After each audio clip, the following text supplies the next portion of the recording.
The life force of your bond, a power like life itself, unseen for generations, a dyad in the force.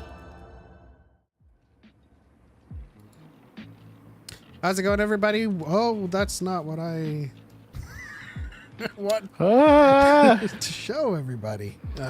Listen, we're here in the world between worlds. There you go. There we go. Yeah, if you come out of the world between worlds and like two portals are facing one another, it sometimes happens that way. So Yeah, that's how we do it. How's it going, guys? Welcome back to another episode of Dyad in the Force, where we're live and make mistakes live, and that's okay. Episode 115, the Mythosaur Diaries, as we're going to start referring to it. We're going to be talking about the latest Mandalorian episode, as well as playing a new game of Real Fans Would Know, Mandalorian Edition. Now, last week, it was the Mandalorian Edition. This week, it is Mandalorian Edition. Yes. Everything about the Mandalorians as we've seen them throughout Star Wars, the Clone Wars, Rebels, the Mandalorian. So we'll get some nice questions in there. Choco, not Book of Boba Fett.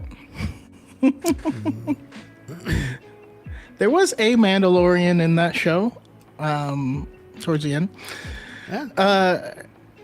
Early gang. Oh, I'm doing great. Obi-Wan had, popped this in on our pre-Dyad live. Do we think that the presence of the pirates means that we will get Hondo in live action? Possible Christopher Lloyd's casting. So real quick, I just wanted to, kind of touch on that since it's been lingering out. I do think so. And I do think that's why they were campy, because Hondo is camp. He is peak camp of a character. Oh, yeah. And so you need to introduce some ridiculousness so that the character of Hondo fits inside of the world and doesn't feel attached to it. That's what I think. Yeah, I agree. As soon as that person said "Avast," I was like, Hondo's fixing to make his return on the Mandalorian. It only makes sense, you know. But yeah, can you vamp as I put your statements in for real fans would know? Yeah, absolutely. This is the first time seeing Choco on the left. You know, don't matter which side. We're still the Dyad. That means I have to point to a different direction, which is also weird because it's mirrored. But yeah, who else be randomly at Dave and Buster's right now? I am not at Dave and Buster's, but we do gotta go sometime soon. Yeah, this is weird. I have myself in slot 1, but you're showing up on the left, which is fine. I'm currently using a new system where I am using something called Mixer with Video Ninja, where I can, you know, Pre-set up some cool scenes and whatnot. Yeah, so instead of having the scenes in OBS, I have scenes here for different amounts of people. And that way I can just put one scene across all of the things that I want people to show up in, and and then I can switch it on as the director. That seems pretty dope. That's what I'm thinking, Choco. In that first week, where Pirates prosthetics were so good. It looks so good. Okay, so they have clearly stepped outside of, you know, and Katie Sackhoff confirmed this. They've stepped outside of solely using the volume, which a large part of that was because we were in a pandemic and you couldn't go anywhere. So having a closed set was pretty important. But she said that they are shooting certain things on location, certain things in the volume. Plus, I think the volume technology has gotten better, and their facial prosthetics have also gotten better. I do believe that character was probably almost entirely, you know, realistic, but like he could emote in the mask, which is crazy to me. Like, you know, when I think about the what you call species from the Book of Boba Fett, like they looked like puppets, like they couldn't they couldn't do much. Yeah. So this is much better now. Hey, Fulcrum 506, we are doing fantastic. Welcome to the show. But yeah, lots of really cool stuff popping off. Something I'm super duper excited for is we finally got confirmation on From a Certain Point of View, Return of the Jedi. We got a release date? I don't know if a release date was stated, but it seems like, to be honest, it seems like the stories are already done. I wouldn't be surprised. Yeah, and one of my Twitter mutuals, Adam Lance Garcia, wrote one of the stories, and so I think that's awesome. Super cool. And also, you know, we're gonna get a free interview out of that. So I'm curious what's more behind the process. But what's really cool about that is he's a cool dude. He, you know, fights for Star Wars fans and for people to have their space in the fandom, and it's just like a really smart and altogether cool dude. But what's more is some of our favorite writers, like Daniel Jose Older, who is really kicking butt these days, got to start writing in Star Wars with From a Certain Point of View. He wrote a story on A New Hope. His wife wrote a story on the Empire Strikes Back one. But for a lot of these people, this is like an interview. It's a way to get your foot in the door, for them to see what you can do. And, you know, just like Sam Witwer was saying on a podcast recently, he says that Lucasfilm is incredibly loyal when it comes to people that they're putting on projects. And so if they can, they're going to use the people that they already know and already trust. And so I think that's really cool. Yeah. But yeah, do you, Pep, do you have any thoughts on what character you want to see have their From a Certain Point of View story. Also, anyone in the chat, let us know who you are most looking forward to having a story of. Personally, after seeing how Cy Snoodles did did her boo, I kind of want to see her come up, and I think that'd be really cool. That's an interesting question. I haven't really thought about Return of the Jedi a lot, actually. There's not a lot of character. You know what? Let's get a story on Nick Sant. Let's get a story on Nick Sant and how he met Rex and how they're just like pointing at each other. Hey. That would be awesome. I mean, you make a great point, because in Forces of Destiny, we get more behind the scenes stuff on Endor. You know, we get Hera talking to Han and making him say that the Ghost is a better ship than the Falcon, which is true. Mostly because she maintains it and Han is terrible at that. I mean, half of the jokes in the original trilogy is Han being bad at fixing his ship and it not working when it's supposed to. Yep. Fulcrum says September 5th is reportedly the release date. Nice.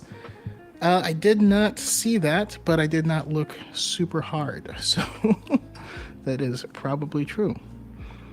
Obi-Wan wants Max Rebo, which would be really cool. The A New Hope one had a whole thing on the members of Figure and Dan's band and how Figure and Dan was kind of a jerk. So there was all this like musician backstory, and it was just a really fun thing to have. Dexon says after story of Ewoks cleaning up Endor. Yep. Scooping up stormtroopers and putting them in their tummies. Yeah. Let me test something really quickly. Certainly. You guys are going to see some shifting on the screen. Don't worry about it. I just need to know that this isn't going to show you guys what I'm sharing. Okay. So all I had to do was take what I'm sharing with you and unset it as a guest. That's fair. Let's see here. It says he wants to see how Max Rebo escaped Jabba's sail barge. You know, since we saw Boba Fett escape the Sarlacc, I almost want them to, as a meme, use Max Rebo to show how he escaped the first time. So in the expanded universe, he fell in there twice. But the first time, literally nothing happened. It just like burped and spat him up into the air, and then he landed, and then Jawas took him. And then he fell back in on a runaway Jawa sandcrawler. It was weird. But yeah, if it was just like he got swallowed up and then it just burped him out and there's not any story and he's just like, oh, that was weird. And had to walk back there on his Ribusi. Oh man. Speaking of which, we are going to London, Star Wars Celebration. We will be on a panel on Sunday. I forget what time. I have it on the calendar. So Sunday at 3:30 p.m. But British summertime. Yeah. So if you guys are going to Star Wars Celebration London, we'll be on the HoloNet news stage. And we will be staying at a Verbussy.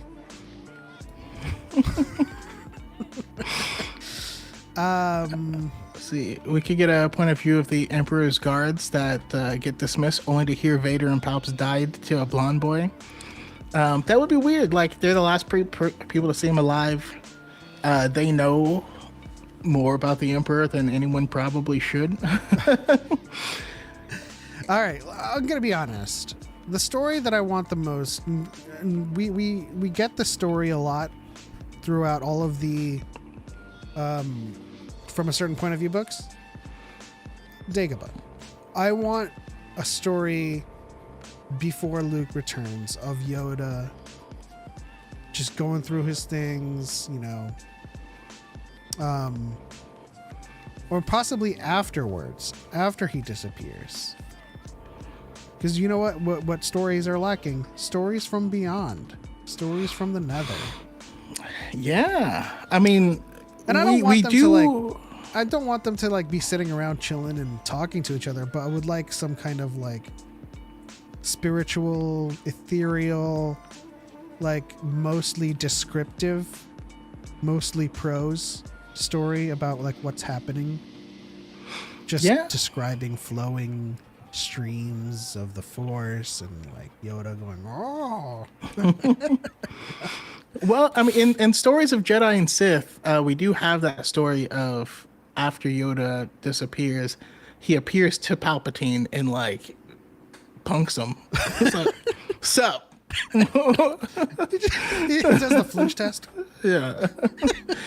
But yeah, no, any expansion on that? I mean, if you can give a whole, is Claudia on that list? That's what I need to see right now. That's what I need to double check. Oh, Claudia Gray. Yeah. Because if she is, that's already golden. You know what I mean? That's I see that as an absolute win.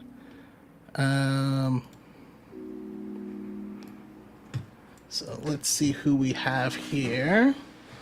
I'll mention the people I recognize. So Sarah Kuhn is coming back. I can't remember which book she wrote, but she wrote one recently. Alyssa Wong. Hey, Afra. Yep. Phil Sostak, who normally does like reference things, so he's actually gets to write. Like I said, we got Anna Lance Garcia and Imamiko Camden. I believe she wrote Ronan, yeah. Yeah, Ronan. And Kristen Baver has a story on this as well.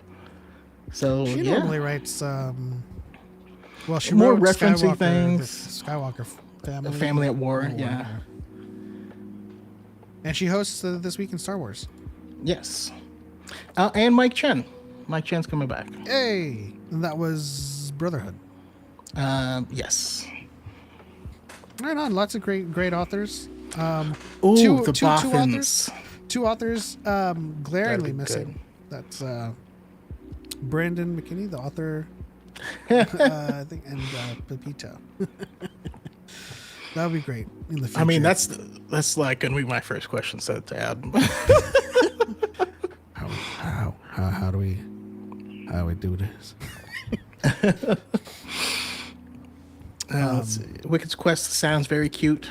Also interested in looking into Papa Palp's mind and maybe how he transferred his mind into a clone body in Exegol. Hopefully I'd be shocked if we didn't get more Palpatine. I think that, I mean, Palpatine coming back is just the most natural transition in Star Wars. I thought the way they executed it was garbage, but the concept, way back in 2014 when the Tarkin book came out, he laughed at his master only being interested in immortality. He said that what he wanted was to remake the galaxy in his image. And I always wondered, what does that mean? And then now it's so clear. The Sith Empire. The Empire wasn't, turning a corrupt republic into the Empire was not the end goal. That's not transforming it into a facsimile of himself. He wanted to resurrect the Sith Empire, and you could only do that by exactly what he did. He pulled people out that were explicitly loyal to him in order to keep working on things in the background, in order to build stuff on Exegol, because he was going to come back and conquer his own thing again. Yeah. I'm so non sequitur. I'm thinking about a new game to add alongside the one that we've been kind of ruminating on, which is the game of Password. Like, the password is. I think it'd be kind of fun, just another guessing game. Having teams of 2 compete. Maybe not add it to Dyad, but we'll do an offline thing. Just like how we were thinking about doing an episode strictly for real fans would know. Yeah. Still waiting on team Buckynick. Bucknick. Don't like it. Bucknick Marianne. Bucknick Ann. Yeah, it sounds like I'm trying to curse and I can't find the words. It sounded like you're trying to speak Vietnamese to me. So yes. Bucknick Nan, Buckney, Bunny. How's it going, Nate Messer? Yeah, Nate Messer in the chat. Always happy to see you, and it was great to see your points yesterday on the well, they changed the name of their podcast, but yeah, it was great to see you pop in. I thought I was joining them right after you. Turns out I've been spoiled by having the same link to join here. The link that they sent me originally didn't work, and so I was off in the nether waiting. Yeah, it was weird. Wait, the link to join here? No. This was on the Star Wars. I think they call it the Star Wars News Network podcast now. Star Wars Newsnet? Yeah. But you lost the invite. I had to use a new one, so I was waiting in like a waiting room behind the scenes, and then like they kept bringing up other people. I was like, when's it? I'm like, y'all see me, right? I'm like, no. It's like, oh, I guess I can't be mad. All right, that's cool then. Never mind. How's it going, Kenny? Can't stay tonight. Been really busy today. Have fun in the stream. Well, have fun being busy. Yes. And thank you for dropping by and saying hi anyway. It's always appreciated. What were we talking about? Ooh. I don't know. just plans and stuff. We're just like vamping. We're improving right now. Yeah, actually, that idea is also something we absolutely need, because we got and from a certain point of view, New Hope, we got the story of Obi-Wan becoming a Force ghost, which was all of his memories like collapsing on one another, and it was a crazy and really fascinating story. I would love to see that for Anakin. You know what I mean? Like it would be Anakin passing away, and then like in the depth of darkness before his flame flickers out, an ethereal hand reaches in, and it's like Obi-Wan's hand, and he's like, brother. It's like the opposite of the Lion King. Well, let's you know what? I know I said we'll be taking live calls at 6 p.m., but let's talk more about that point of view with Daxon himself, who is in the wings. Obi-Wan, brother, help me. How's it going? Long live the chosen one. Good. How are you? Good. Good. I sound like Uncle Roger. Let me bring you in here. I sound like Uncle Roger. Doing good. That's good. Oh. I would also think I would really enjoy that moment though, because we could get maybe Obi-Wan talking to Anakin and saying the exact same things he said to him in Revenge of the Sith, but now in a, you did it.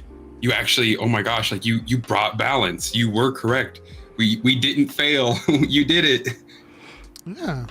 You were the chosen one. You are my brother. I'm here to save you. Now shut up and listen to me. You have to actually, like, if you don't listen in these next 0.7 seconds and pass away, you don't know how to do this. I want there to be, if we're being explicit about things, I want Anakin to be like, just look at Obi-Wan and just be like, I'm so sorry about Mustafar. I was having a bad day. Yeah, just fully awakens him to himself. Like, is there any Padme's not around, right? Like, no, she wasn't force sensitive enough. Dang it! I would really like to maybe just, oops. I would like to take back that choke. I would like to really be like, you want to slap me? I get it. Yeah. And Mace Windu's in the corner giving him a side eye. And then like, Mace, listen, I know you don't hate me. That was just my inner feelings and turmoil. Like you were right. Yeah, you had some very good points. We're gonna have a nice hash it out moment, and we're just gonna talk it out. And then Mace was like, and I then did they're hate bros. you. You can't perpetuate this angle. It was your hair the whole time. Nothing else. Just that hair. Mace was just a matter-of-fact guy. And there's a deleted scene, of him actually kind of defending Anakin.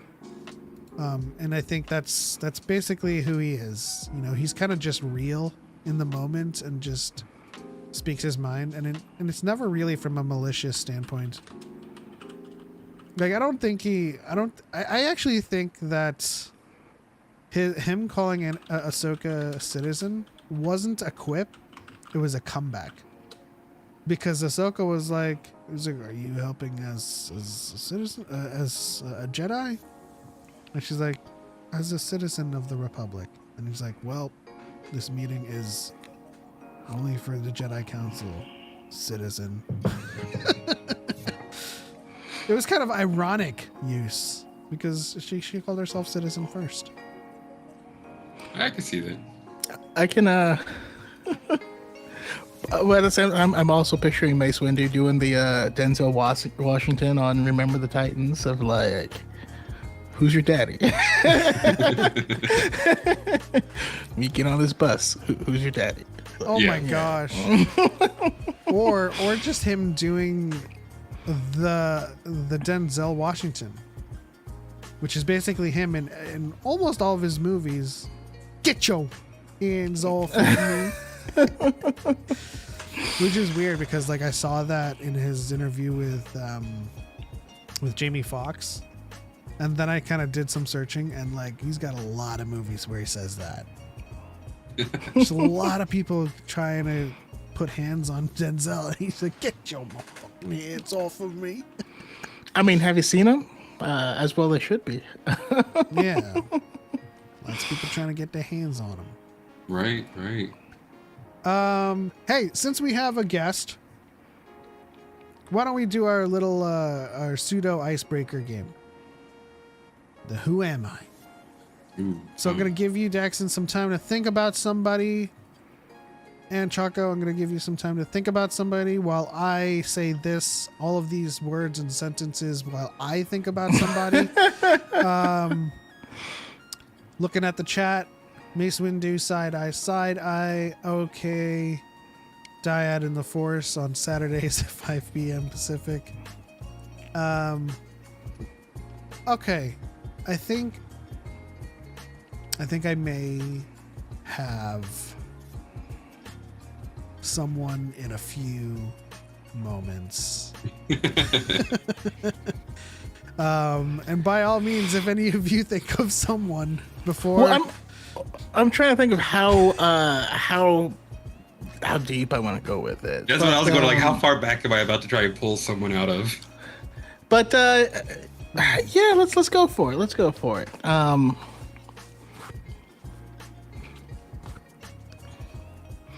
Let's see here. It is still Women's History Month, so I am a lady. I'm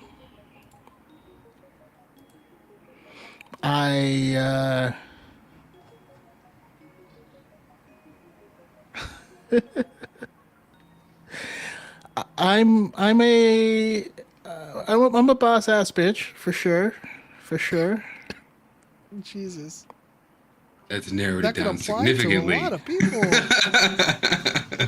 Yep. I'm a Right. human. My I live in the family- galaxy.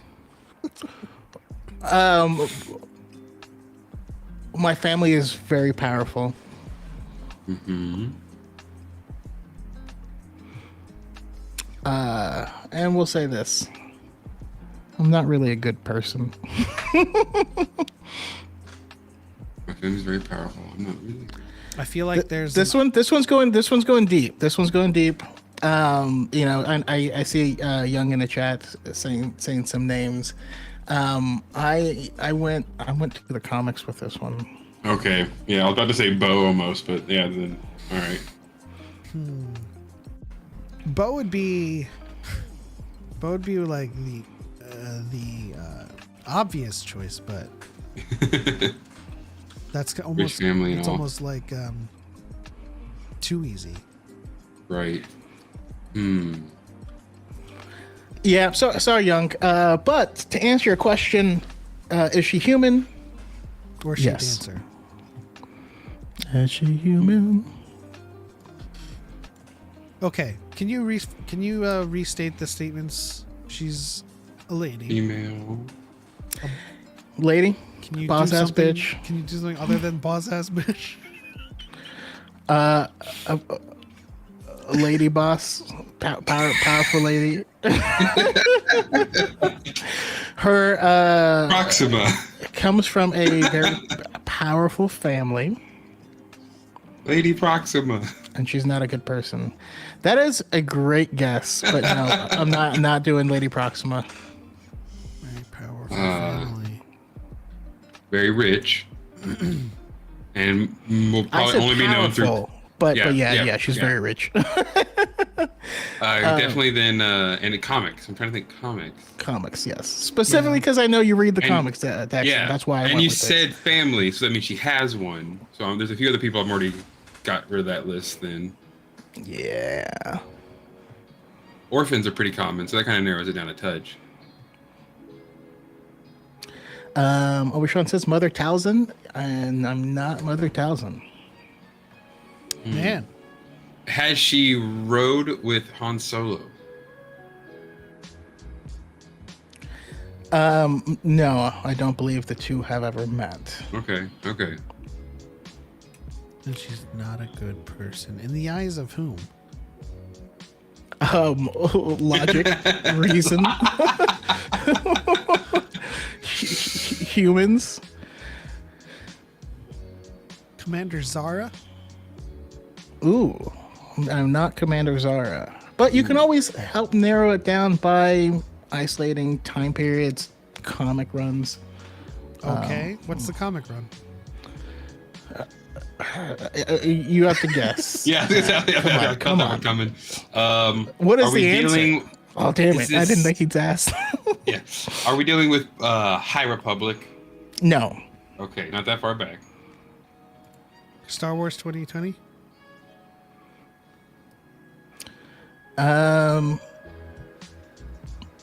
Is she in 2020?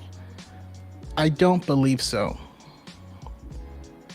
Is it a Marvel comic run? Yes. Okay. So not going as far back as Dark Horse. Vader 2020. Again, I don't believe so. There's a lot of crossover, but that is not the comic you would associate with this character. Dr. Aphra comics. Yes. Okay. Dr. Aphra. It's a Dr. Aphra comics. Yes. The character is not Aphra. I'm trying to think. I'm going to have to pull up some names to jog my memory, especially from the 2019-ish run. Yeah, what was her name? Is it Sanastaros? No. What was Okay. the name of the purple girl? The Ascendancy chick. Oh, I mean, this is a human. I know, but I'm just now. This is Yeah, one of those things where That's escaping my mind as well. Jeez.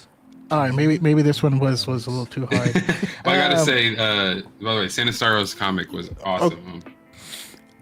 We'll do this. People Uh, like to call me mommy. All right. So yeah. Bix. I didn't, Not Bix, but you have called this person mommy, which is why I thought you would get it more easily. There's like Afra's known. Dominum tag. Yes. Okay. You just had to tell me I've called her a mommy. Wow. Domina tag is. She's something. That's all I can say. that would have been one of my statements. I'm a lady. I'm something. I have no kids, but they call me mommy. Okay.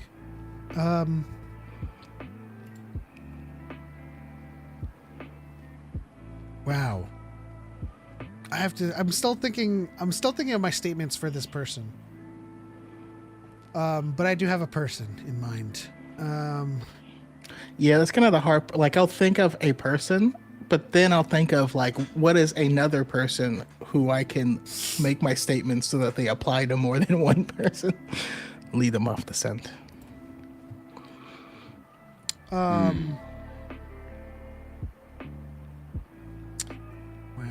Yeah, I need. Well, we can actually just pepper this in. If y'all are having trouble, we can jump into Bad Batch, and then play in between. Actually, I think I have found one in my little third eye brain. Jeez, So then- third eye. Oh, I'm thinking about up here, man. Come on, whoa, align your chakras, not cleanse your colon. I was thinking of semi-charmed kind of life. So. Oh, okay. Well, that's gonna be stuck in my head for the next week now, probably. You're welcome. That's fine. It's a good one at least. It's a jam for the first 15 times. All have a right. deep one. So, I'm going the route of Choco on this one. all right. This is also comics and arguably full canon. I think they've been mentioned, but I am one of the original fallen Jedi turned Sith Lord. Vegeta Paul. I am. Aragnos. It's a shorter list, I know, but I am the creator of one of the worst diseases the galaxy has ever seen, Ulic Keldroma. and I have been known to use many, many ancient talismans. Wait, we're doing Ancient canon, talisman. right? Is this canon? Or It was mentioned in all of the SWOTOR stuff for a certain disease that if I say it will kind of give them away because it's exactly what this male human has been. It's a short list. Original. Yeah. Hold on. But no, I don't believe it's canon. But it's oh my god, it's right there. It's right there. It's like it's itching, like it itch my brain. did they create the Rakghoul plague? Creator of the Rakghoul plague, and it's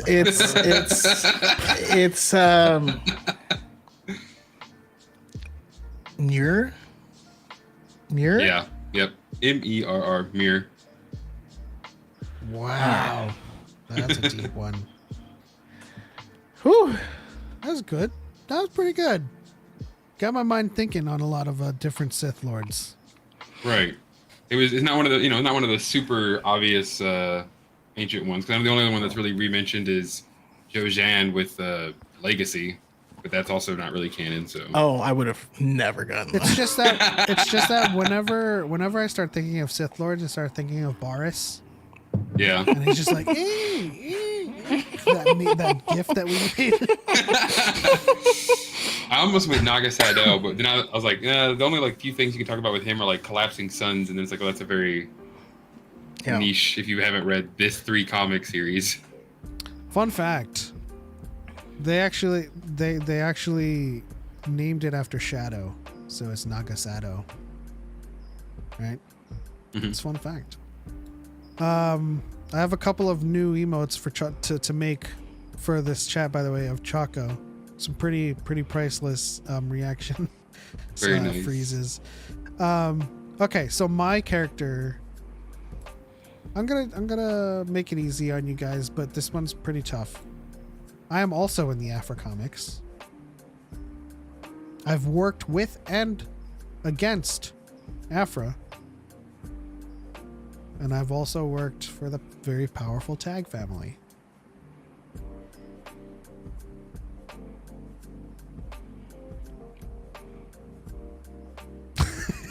I need to. Afra took the back burner for a little while I was picking up all these other ones. I gotta. You just gotta pull up a Gotta list of think back. characters from Afra the God. Yeah, that's what I gotta do. I gotta just like pull up a list and be like, okay, worked with Okay. her, but not friend. Are you a human? Yes. Imperial. No. Okay.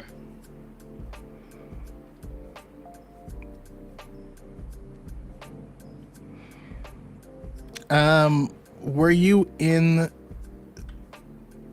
the War of the Bounty Hunters? Yes. That's a good one. Oh, okay. Do you run a crime syndicate? No. Okay. Did you? I'm sorry. Was it mentioned if they're male or female? It wasn't mentioned. Are you male? Yes.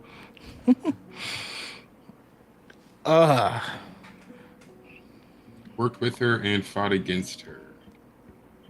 No, Chrysanthemum's never fought her. Are you in other comics outside of? Are you most well known for being in the Afro comics? I'd say so. Okay, I was hoping it was like Boba Fett. I mean, just because you had hinted at that question, I've been in other comics, but most well known for being in the Afro comic. Okay. And you're human.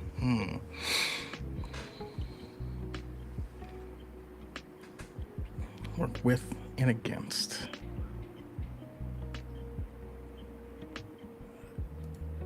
But most notably, so also not like Luke. Yeah. Which I still laugh about Luke being like, oh, there are no Afra. He had the hots for Afra, and everyone's like, I don't know what to tell you, man. Bishan in the chat, Dirge is not it.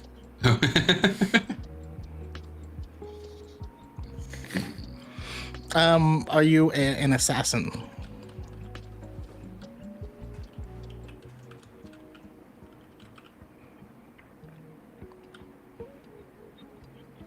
No.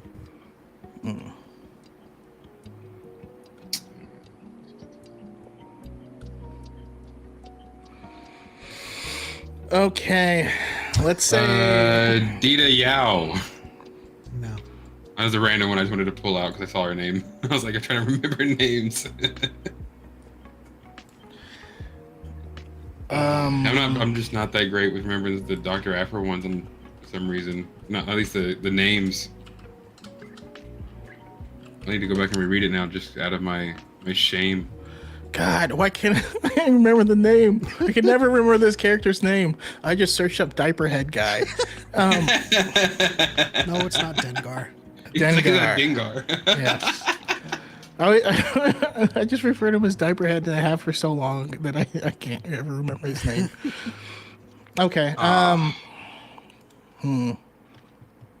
right.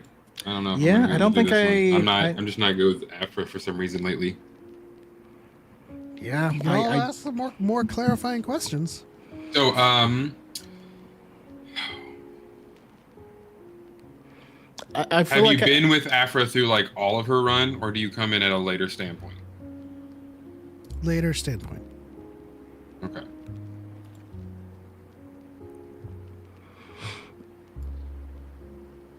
did I ask, are you a bounty hunter?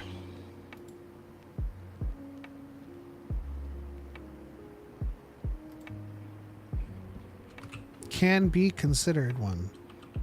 And be considered a bounty dang. Never fought. And to your assassin question, has been, but not is not. Sorry.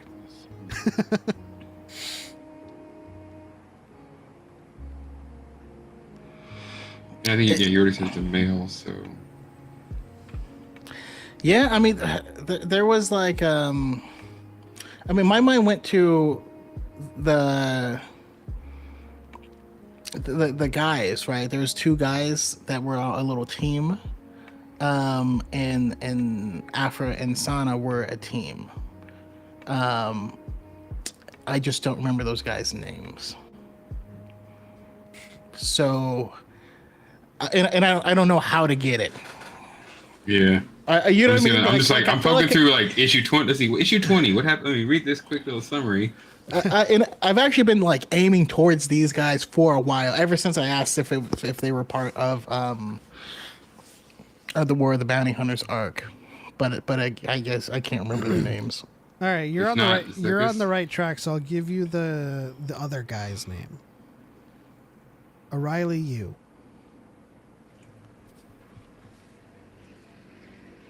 So the person I am is Related to Is- O'Reilly U. Wait. It was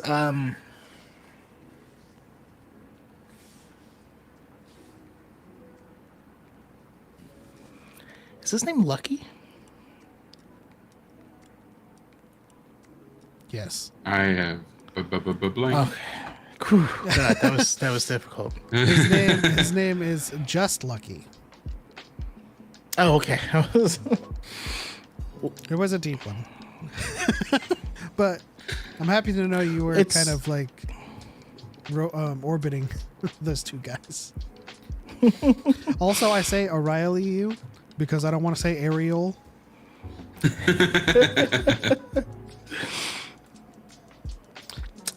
Yeah. I mean, Ariel U. It's Nipple University. I like it. Ariel poof. Well, that was great. All I've right. never really involved the comic characters in any stuff. We should probably do a comics edition as well for real fans who would know. That would be pretty cool. We got to get some real sweaties out on that one. Hayden. Oh yeah.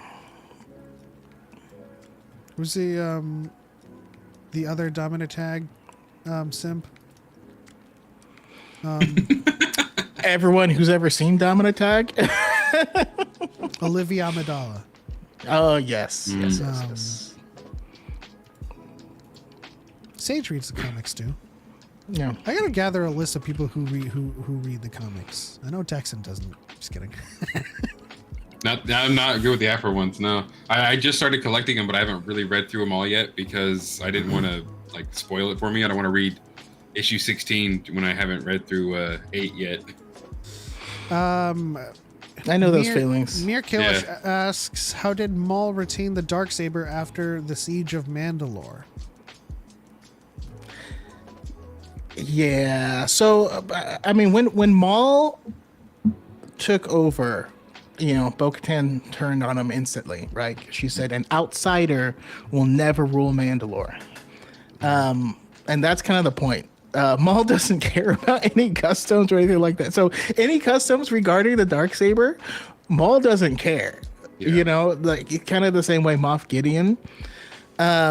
So the long and short of it is in Darth Maul, son of Dathomir. After Maul gets taken away by Palpatine, when Maul's like, "Please have mercy," and he's like, "There is no mercy." He's just kind of torturing him because Palpatine wants to use Maul to get at Mother Talzin, which he does successfully. Which, by the way, Talzin is a beast. It took Palpatine, Dooku, and Grievous to take her down. That ain't nothing to sniff at. But yeah, Maul was rescued by his Mandalorians and he was given back to Darksaber. Yep. Speaking of Talzin, have you guys finished Battle Scars? Yes. That was very good. Enjoyed it. A lot. There's a lot of cool lore bits that Mm-hmm. that came out of that book. Yeah, I really enjoyed it a lot. I thought it was a fun little, a lot more emotional than I thought it was going to be. Honestly, like almost like centered way more just around the Yeah. Manus and the crew's emotions and emotional well-beings and states of mental state. The gayness. I want to get your guys' take really quickly on something from Battle Scars. What do you guys think? Do you guys think that pyrolysis is actually just the dark side corruption? Because the explanation of it is like if you get lost in your emotions, and it's basically the dark side corruption. And we've been kind of postulating forever how the Night Sisters avoid the dark side corruption, and Right. my postulation is that they manipulate the Iker or the Iker, not necessarily directly the dark side. It's So maybe like just the siphoned Ichor from is, it, right? yeah. The Ichor is maybe like a side product of the dark side. They're using Yes. residual energy, not the actual source. Yeah. Well, because it No, kind I'm of not like, gonna do that. it's one of my favorite scenes, and I could see that because the way she describes the fifth brother when she is being held by him and she can't move, that like oppressive, evil darkness that he's exuding, and she's like, "What is that? I've never felt something this dark before." So yeah, I would see that kind of being like, if they lose their sense into it, they're touching the actual dark side, and then the dark side just probably takes them over super quickly because they've been using half dark side. You know, it's like if you pour heavy creamer in your coffee and you've only been using half and half, all of a sudden it's just way creamier. Yeah, exactly. And then you try to like get some coffee from like Cubans where it's like a little Yeah. tiny cup, and You're like, whoa, hey, whoa. But then you take the shot and you're like, I'm just from thinking concentrate. about. I'm just thinking about the explanation from Talzin and from Marin in combination with Ventress, because Ventress is force sensitive, so she fell really, really quickly. Talzin says, "I am no force user like the Jedi or the Sith. I use dark magic to gain power." And then Marin says she's not force sensitive like Cal. So it could be argued that because Iker is siphoned from the dark side, that it is like a secondary effect of paralysis, where it's like you've been touching this dark thing for quite a while, but you're kind of like cusping right now. mm-hmm. And then if you get lost in your emotions, it could have an effect on you. Oh yeah, Something and like funny about literally cusping, burn up. or I can see it I like didn't see almost. nothing. Yeah, but I've always loved the analogy of fire with that, and I imagine if you were to fully dive into your emotions and just let loose of that magic, it would probably literally burn you into a like husk. No. yeah, green fire from the eyes and everything. So I'm sure there's stories, which I would love to hear if we ever got it, of like ancient Night Sisters who just went too deep, too far, and just got literally burned up. Using it, being a Night Sister is kind of like playing Destiny and having the Omnioculus and using that to disappear. Cause yeah, she would just disappear all the time, pop up behind people, smack them around a bit, hit them with some volatile rounds, Speaking of Destiny, Destiny references, pyrolysis is when you gain too many scorch stacks and ignite. Okay, so it is almost 6 p.m. our time. So live calls will be taken freely if you are wanting to join the conversation. Let's start this conversation with Bad Batch. And damn. Oh yeah, I knew things were gonna be good just from the beginning with the introduction of Lieutenant Nolan into Crosshair and like him just staring at those new troopers, the immediate disrespect for the clone troopers on board. I was like, oh boy, this is gonna have to be some type of exposition and like real big story moment for Crosshair, or we're all just gonna be yelling at the screen the entire time, like, shoot him, shoot him. Yeah. As soon as the episode starts, and then the vulture flies overhead, my very first thing was like, either it's going to attack him, or that's just heavy symbolism. Both. We don't know what happened afterwards. Yeah. I mean, it probably got its fill of refrigerated meat, that's for sure. That's my impression. Sorry. Also, Mayday, that was awesome. He kind of put the lieutenant in his place for a little bit there. I was happy to see another clone who's just like, what are you gonna do, man? I've been through the worst possible things you could ever imagine. You've been on 0 missions. Don't talk to me like that. Yeah. The inhibitor chip can only deal with so much, before you eventually just like, I'm gonna slap this little kid. I'm just gonna slap him. I don't care how much daddy has money. I'm gonna slap you. I'm just gonna slap you. What's the baby powder? Yeah, there's a lot of layers, much like his clone trooper armor. Yeah. But they made them watch over stormtrooper gear. I know, dude. I knew there was I kind of used the whole time you were doing the breakdown too. Same vibe. I was like, there's gonna be stuff in that crate they need, and they just weren't allowed to open it. Yeah. Oh, I hate the Empire so much. Like, we need gear. What are we guarding? Gear? Yeah. Can we have gear? No. No. Obi-Wan says, the Empire never disappoints in giving us new Imperial officers to hate. The Empire never disappoints in giving us reasons to hate the Empire, which is why it frustrates me when people are like, well, the Empire had good intentions. They just had bad people. And I'm like... I mean, there's good and bad people on both sides, These ones blow up planets and genocide people. Right, yeah. And this one stops them from blowing up planets and genociding people. So, like, it's really the same thing, right? Young asks, who's worse, Ponkrell or Nolan? Ponkrell. Yeah. There's no doubt in my Riff mind. No, Ponkrell was worse. Ponkrell enjoyed the death of them. He literally Nolan did it on purpose. Yeah. It's like, this is a suicide mission. That's the point. Yeah. Nolan didn't care. Like, there was just apathy. They were beneath his notice. As he always said, he referred to them literally as just items, outdated items. Yeah. And it's so sad because, like, what reason did he have to believe he was so much above them? No reasons I can point to. He's a pure blood Coruscantian young man who's been bred up his whole life to believe that his beep don't stank. I mean, he was like 1 second away from being like, do you know who my dad is? Dude, no, yes. He's like, I will go. Like, when Mayday was talking down to him, I fully thought, I will tell my papa, I will write him a note right now. You'll never work in this town again. Y'all finished, see? This, But I mean, he was finished. So, Dexon, you've seen Tombstone, right? Yeah. I imagine Nolan is Benny. Oh, okay. In the saloon. Yes, And I get 100%. and Earp see comes that. in. Earp comes in. That's like Rex or Crosshair or anybody who just like doesn't take shit, and he's like, I'm gonna take your sass, boy.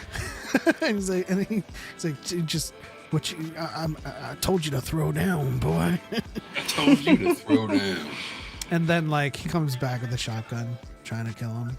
And then like another clone is on the other side. And he's like, well, Benny, what you doing with that shotgun? And he's like, that's Commander Rex. He's like, oh, Commander Rex? I didn't know it was you. I just like how at the end Crosshair is finally just like, I'll be a Huckleberry. Yeah, right. Yeah, I really felt like I knew exactly where Crosshair would be going mentally when he did go save Mayday or pull him out, because that's when I was like, all right, I don't know why it was going to be this one thing. I'm happy it happened. Like, I don't know if it was like this one stormtrooper that he talked to for 5 hours. He really bonded with, man, and he was like, "No, I won't let this one die. I've killed like 5 of them already, but whatever. This guy, I like him. I'm not gonna be mean anymore. I've already been mean enough. It's got me nowhere.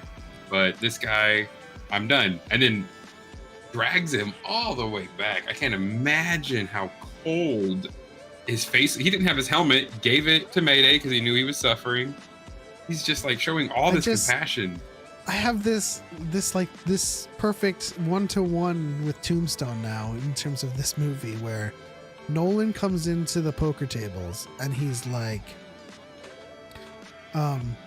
"You're cheating. You're cheating, Holiday. You're cheating, Crosshair. You're just a lunger." And Crosshair, because he sounds like Doc, Crosshair's like, Yeah. "Why, Nolan? That's an awful thing to say to me. Does this mean we're not friends anymore?" Man. I mean, there's some memes that need to. Yeah, I'm gonna have to, if I ever see Filoni or Favreau, I'll be like, "All right, which one of you guys watched Tombstone before you made up a Bad Batch?"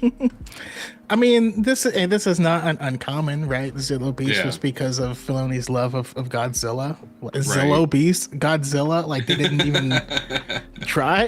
You know, they've done Seven Samurai. They've done like there's a lot of things that they're just plucking from other stories, and it's wonderful. You know, I'm just not saying that like it's a bad thing. Oh yeah. But it's interesting to see, you know, what happens when Crosshair has someone who is on his side, right? Because the stormtrooper sided with the Empire. He is a good soldier. He is doing all the right things.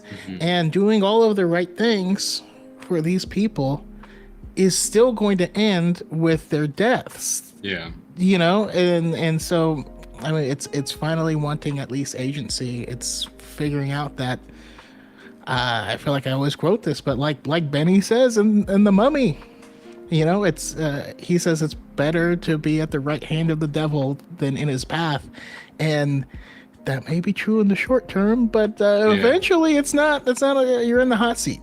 Eventually, you're the last dude there, and you're like, "You didn't help me enough." They don't have good retirement plans. We'll just say that. Yeah. I mean, if you've seen the retirement plan with the Empire, it's about 3 feet in the air and looks like someone choking you from a galaxy away. And who would mourn him? Who would come back for him? You know? Yeah. And I loved that moment where he's like, "Yeah, why would you carry dead meat?" You know? And you're like, damn.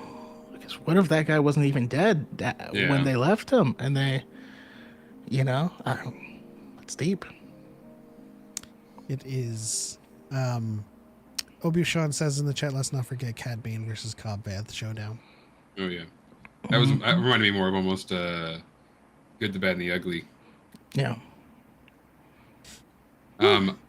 Definitely I was kind of surprised Crosshair shot him in the back. I thought there might have been more of like more like, "You, this is it. I've had enough of you all." Bang. But I liked that he was like, no, he's so weak and tired from carrying Mayday back. And then watching him die, he's just so drained. He's like, I'm going to sleep. Yeah. Sorry, I had to look it up. It's not Benny, it's Johnny. Why, Johnny Tyler? And then, I didn't even think about this. So I saw your guys' point. When he wakes up, that female almost clone looking, kind of sounding. At first, I'm like, I mean, maybe it's just some Australian / New Zealand actress, or someone. Maybe it's no, that was Beta. Yeah, with the glasses, like they almost look exactly like Tex. I mean, the hair. I was like, okay, I'm just She looks more like a clone than Omega does. Yeah, so you can't count it out, No, I cannot. I have a feeling that I think she's Beta. And she was their first attempt at making kind of like this amalgam clone with like the smarts of all of the like with all of the traits, kind of like when we were speculating about it in season 1, where we were like, Omega seems to have like aptitudes, and she might have all of the characteristics or the aptitudes of the Bad Batch, just different individual traits. So she's as smart as Tech. She's going to be as strong as Wrecker. She's going to be as, as keen as Hunter, as accurate as Crosshair with that energy bow. Yeah. And she's going to be, an amalgam. And that's what they were aiming for. And that's why they want Omega back, because this beta, let's say, just has the smarts of Tech, right? But isn't as robust as they needed her to be, and that's why they're still trying to kind of get Nala Se to work with them, because she's not as smart to continue the clone research. I mean, my thought is very similar, that like they would have created this girl to be a brilliant scientist, but because they're so into control, that they would have put more controls on them like they did most of the clones. And so while you could have someone who's very smart, they created someone who lacks creativity, and without the creativity, without the imagination, they can only repeat things and run things through already established, but can't think outside the box. And that could be why they need Nala Se, or someone like Omega could do that as well. That's kind of where I'm going with it. I know another point my wife made is she was thinking, like, what if they reprogram Crosshair so heavily to try and make him obey that he becomes the first Death Trooper? So like that's why the voice is so gargled. You can't like ever understand what Shut your mouth. I hate it too, but she was like in my ears, like, but what if? I'm like, why would you want to hurt me? It is such a narrative crutch to fall back on that, though. I feel like that would be a mistake, because Crosshair has gone through so much in terms of like, he went through reconditioning, even though he wasn't showing signs of non-conformity. Right, he was just the only one who showed up. He made the up. decision, and this turning point with him in Mayday, where he finally sees first of all, the inconsistencies of the Empire, but also the wrong. Where he's nothing but a tool, and that's what Hunter said to him last. He called him a tool. I think so. But he realizes this, and they're just gonna recondition him again. I think. I think that's what the Empire aims to do. I think that they aim to recondition him, but they better not go through with it. They better have someone save him, like Choco said. I would love like this awesome, Omega and Crosshair are working together. Maybe Omega gets captured and they break out and they're like, you're here? Oh, cool. And then, have to have this little exploit, and they're trying to like escape from Scorch and Delta, whoever's left if the others show up. I mean, constantly trying to like, overwrite his brain just reminds me of a Mitch Hedberg joke of, I remixed the remix. It was back to normal.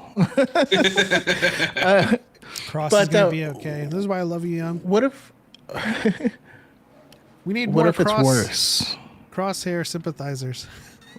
What if he's not the first Death Trooper? What if he's the first Dark Trooper? Ooh. Phase 0.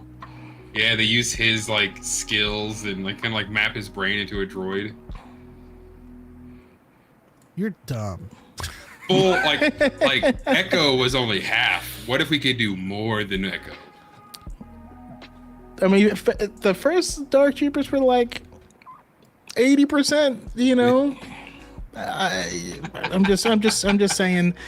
No, I really doubt. I hope they're not going that route, and I like that Dark Troopers, just like the later variants, the ones that we've seen, are just robots. And Thrawn uses them as punching bags because he's got fists of steel for some reason. He's just punching robots barefisted. I think that's wild. Was he wearing boxing gloves? I don't remember that. Oh, he's built different, like you like to say. Mayhaps the skin is just a bit thicker. He's been playing River City Ransom. He got them stone hands. Please don't say skin again. Why is everything sounding so wrong to me? Should I use flesh? No, just their Some of that blue meat. Some of that blue meat. No, I think the best case scenario is just like Choco mentioned in our reaction. Rex,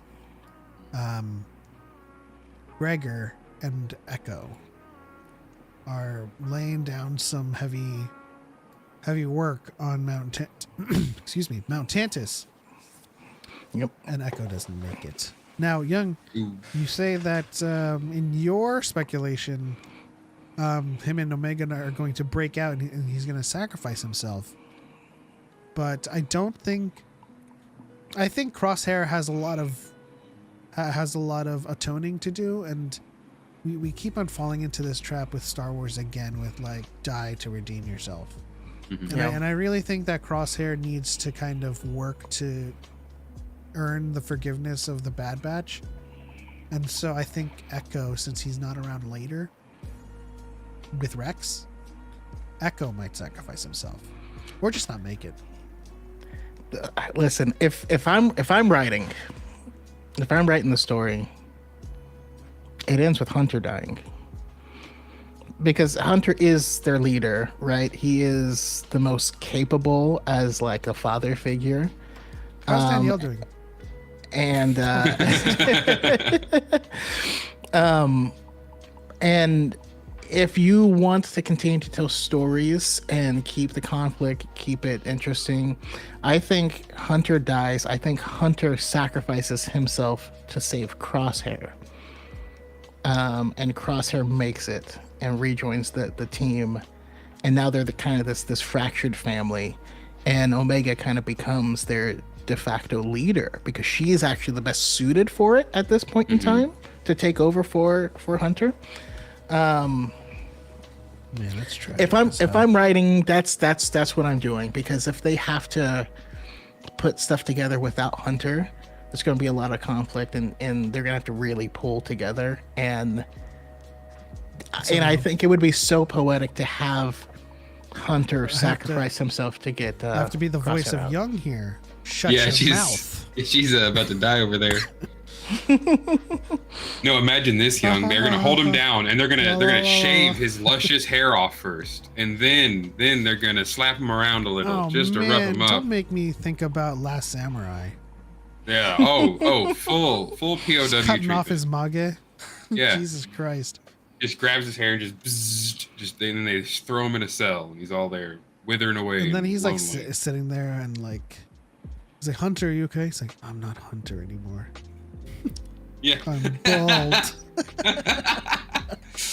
He just looks at the bandana. What is this even for now? Y'all are just being mean. I'm not being mean. I'm trying to defend Hunter for you. Use your hatred. They tattoo his face That's an awful thing again, for you so he to looks say back to me. normal. Yeah, Does this mean we're not friends anymore? They give him a flesh tone tattoo so it looks normal. Oh God, flesh tone. You guys might have a Pantone printer. I got a flesh tone printer. Oh. Leave his tattoos alone. But yeah, I mean, approaching the end of this discussions because we got Mandalorian to talk about as well. I think the best thing for me is that Hunter survives to atone. Echo would be my favored, my preferred candidate to make a sacrifice play. Okay. I mean, I feel like it could be even like more tragic. I mean, we could see like a lot of people go out. This could be like, with Gregor, we could see a lot of people come together to do this Mount Tantus run to save Omega or to save Crosshair, to save a lot of people. As many clones as they can, probably, that have been fighting back against the Empire. But I also see this could go kind of worse. I could see it to where we literally only get like Omega and maybe 2 of the other Bad Batch out. Okay. Like I would actually really like if it went that just crazy and they had to really like, it's Tech and Wrecker and Omega are the only ones that make it out from the original crew, whereas Rex and, he saves Wolf, he was in there for some reason, and they just leave. And they're in their own crew. So they go to their planet, that sets them up for Rebels. And we now have this smaller Bad Batch with Omega to kind of send out the next of what she's doing and make the story more literally just about what her life's going to become without everyone anymore. Yeah, I could definitely see, especially like, the liberation of Mount Tantus be their, running off to Mexico. Because at some point, like you said, Rex has left and he's just with his bros, just wandering in the desert on their big robot ant. And yeah, we have to right up to that point. He's pretty active fighting everything right now. At what point does that stop? Yeah. Young and Obi-Shan, why don't you guys call in so that you could also participate in today's Mandalorian themed Real Fans, and not the Mandalorian show, Mandalorians in general. All the ones I did were from Clone Wars and Rebels. I'll tell you that right now. Same. I think I do have some from the Mandalorian, maybe one or two, but yeah, it's just, I specifically think Young would kick butt on it. I think so too.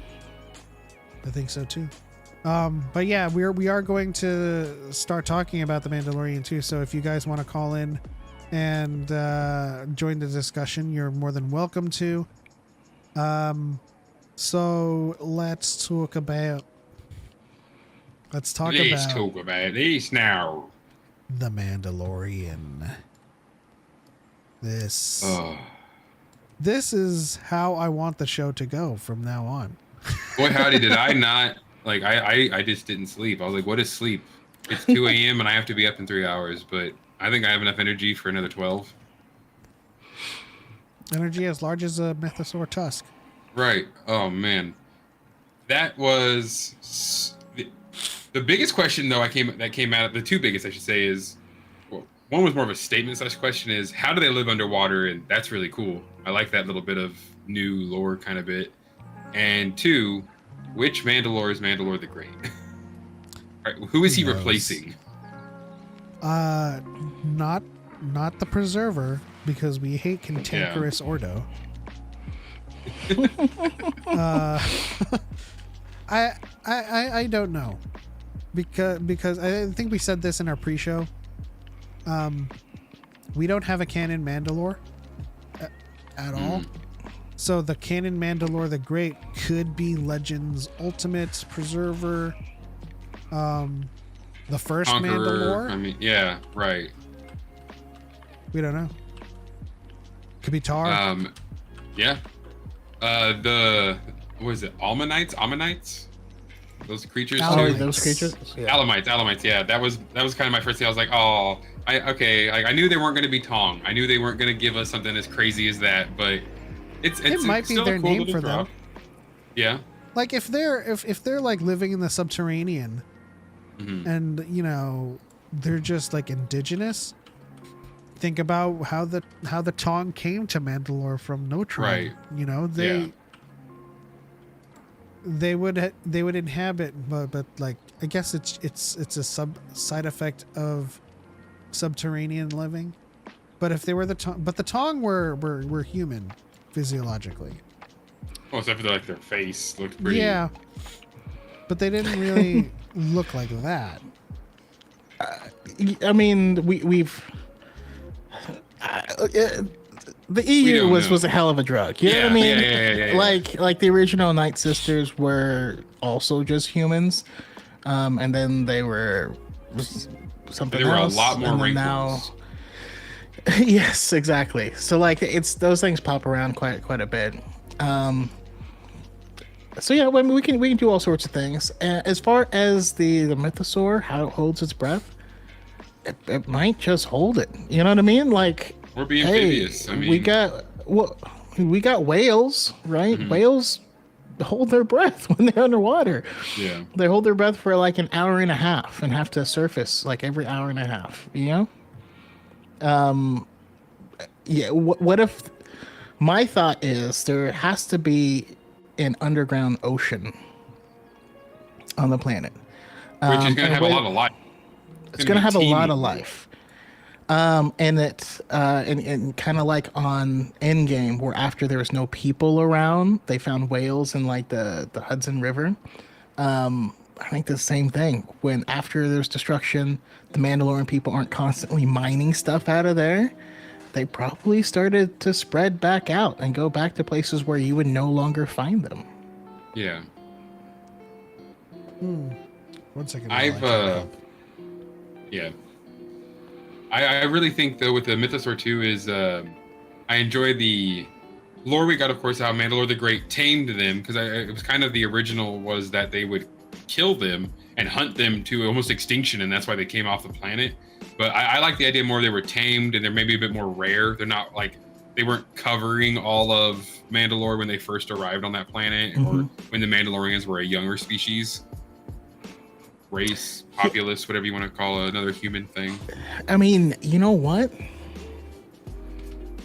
Much like the I mean, what if they looked, because I mean, this is a harsh planet considering how tough the ore must be on it.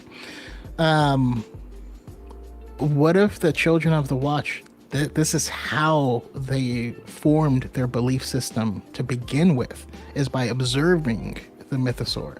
So their whole thing of only one Mandalorian comes up and works and brings stuff back. What if that's exactly what the Mythosaurs do? And you know, when it gets compromised, they go and find like a different hunting grounds or whatever. And that's, you know, I don't know. I thought that might be cool. I've also always I was super happy to see the face, how it kind of panned over. I did kind of, from like an anatomy point of view, I was just like, they literally just threw scales and skin on that skull though. Like they wanted you to know that is the Mythosaur's head. Because, you know, I made the analogy on House of Holocrons that it's like if you look at a hippo skull and then a hippo's face, they are not the same thing. They are very, very different. So I'm very happy that they kind of made the Mythosaur though look very recognizable. I was worried we were going to like, hey, so far the only thing we've ever seen a Mythosaur on was the droid special, and that was just a big pink dinosaur. Yeah. Hey, I mean, that's where he got his rifle from. I wish they brought that back in, because that was a cool ass weapon. Yeah. But yeah, I saw you just mentioned hippos, and like hippos, same thing. They don't, you know. Yeah, they just hold stay their underwater. breath and they pop out. They can't even swim. Right, they literally just walk underwater. They run around and jump and like. And yet, as silly as they sound, like the cute face, they sound silly, but they will destroy you. Yeah. They're the most terrifying animal like in Africa. If you ask, they're like, no, don't go to the water. Don't go to the water. It's not the crocodiles, it's the hippos. I mean, yeah, hippo won't eat you for food. Yeah, it's just gonna put a hole in you. Break your back and like leave you there and laugh at it. Got a tooth like that big. Yeah. But I would assume the Mythosaur is definitely gonna be tamed again. They literally dropped the like Mandalore the Great taming a Mythosaur kind of lore. So I imagine someone's gonna be riding a Mythosaur wielding the Darksaber. Hi guys. Hey, Young. What are the chances, Young, that Grogu is the one who tames the Mythosaur? Din tries to do it, but he did has it to be with saved. The Rancor, so I think he could do it. Yeah, I think they've been hinting towards that. Yeah. Grogu becoming Mandalore, or at least the leader in a sense, de facto to be leader, would it would also though bring in the idea that they could start allowing completely different alien races in the Mandalorian Creed, which would kind of again fall back on the legacy stuff where the original Tong species invited all the other aliens because they were so destroyed, they didn't have many of a people left. Well, what's happened to Mandalore right now? There's not many of them left. So they might need to start kind of padding the numbers a little bit. Get some Twi'lek Mandalorians, some Togruta Mandalorians. Or just getting butt nasty. Just kidding. repopulating, The Call of Get into Mandalore will now be some Hashtag Kenny G Bo Din. albums. No. Hard Hashtag stop to Bodin that. also wears Quirky. Star Wars Octomom. Oh, jeez. Oh no. That went in a direction I did not foresee. No, thank you. No. To Oh, quote man. Backstroke of the West, "Do not want." Yeah. Also, that title, the backstroke to the west of the west. Yeah. But no, I've always just, cause that's one of my favorite things about like the Mando Mercs Costume Club is just seeing like those awesome Nikto, Trandoshan, Wookiee, Mandalorians. That'd be so awesome to see them like put that into canon again and bring in all these aliens to make out this massive Mandalorian culture, which could really lead into the sequels. They could be the protectors of the New Republic or the enemies. Grogu could take on Rey. No, that's way too easy of a fight. If we're considering the age of Grogu, and 30 years later, he would be around the age where Yoda becomes a master. Which means, But he's not as formally trained. He he gives into his emotions a little bit more because he's a Mandalorian. He's not a Jedi. He just happens to use the Force as well. But at the same time, 30 years later, she's not trained Yeah. either. She's now, yeah. It could be a really cool fight, I think, because, she's going to be viewing things as more of like this middle ground as, the Skywalkers and not taking things as the Jedi did. But obviously, Grogu has some crazy power of some sort due to the fact that he was able to force heal Grief Karga right out of the box and did not read that book. Yeah. Yeah, I always assumed it was likely something where it's an ability that's inherent in certain species, but other people would have to learn it, Yeah.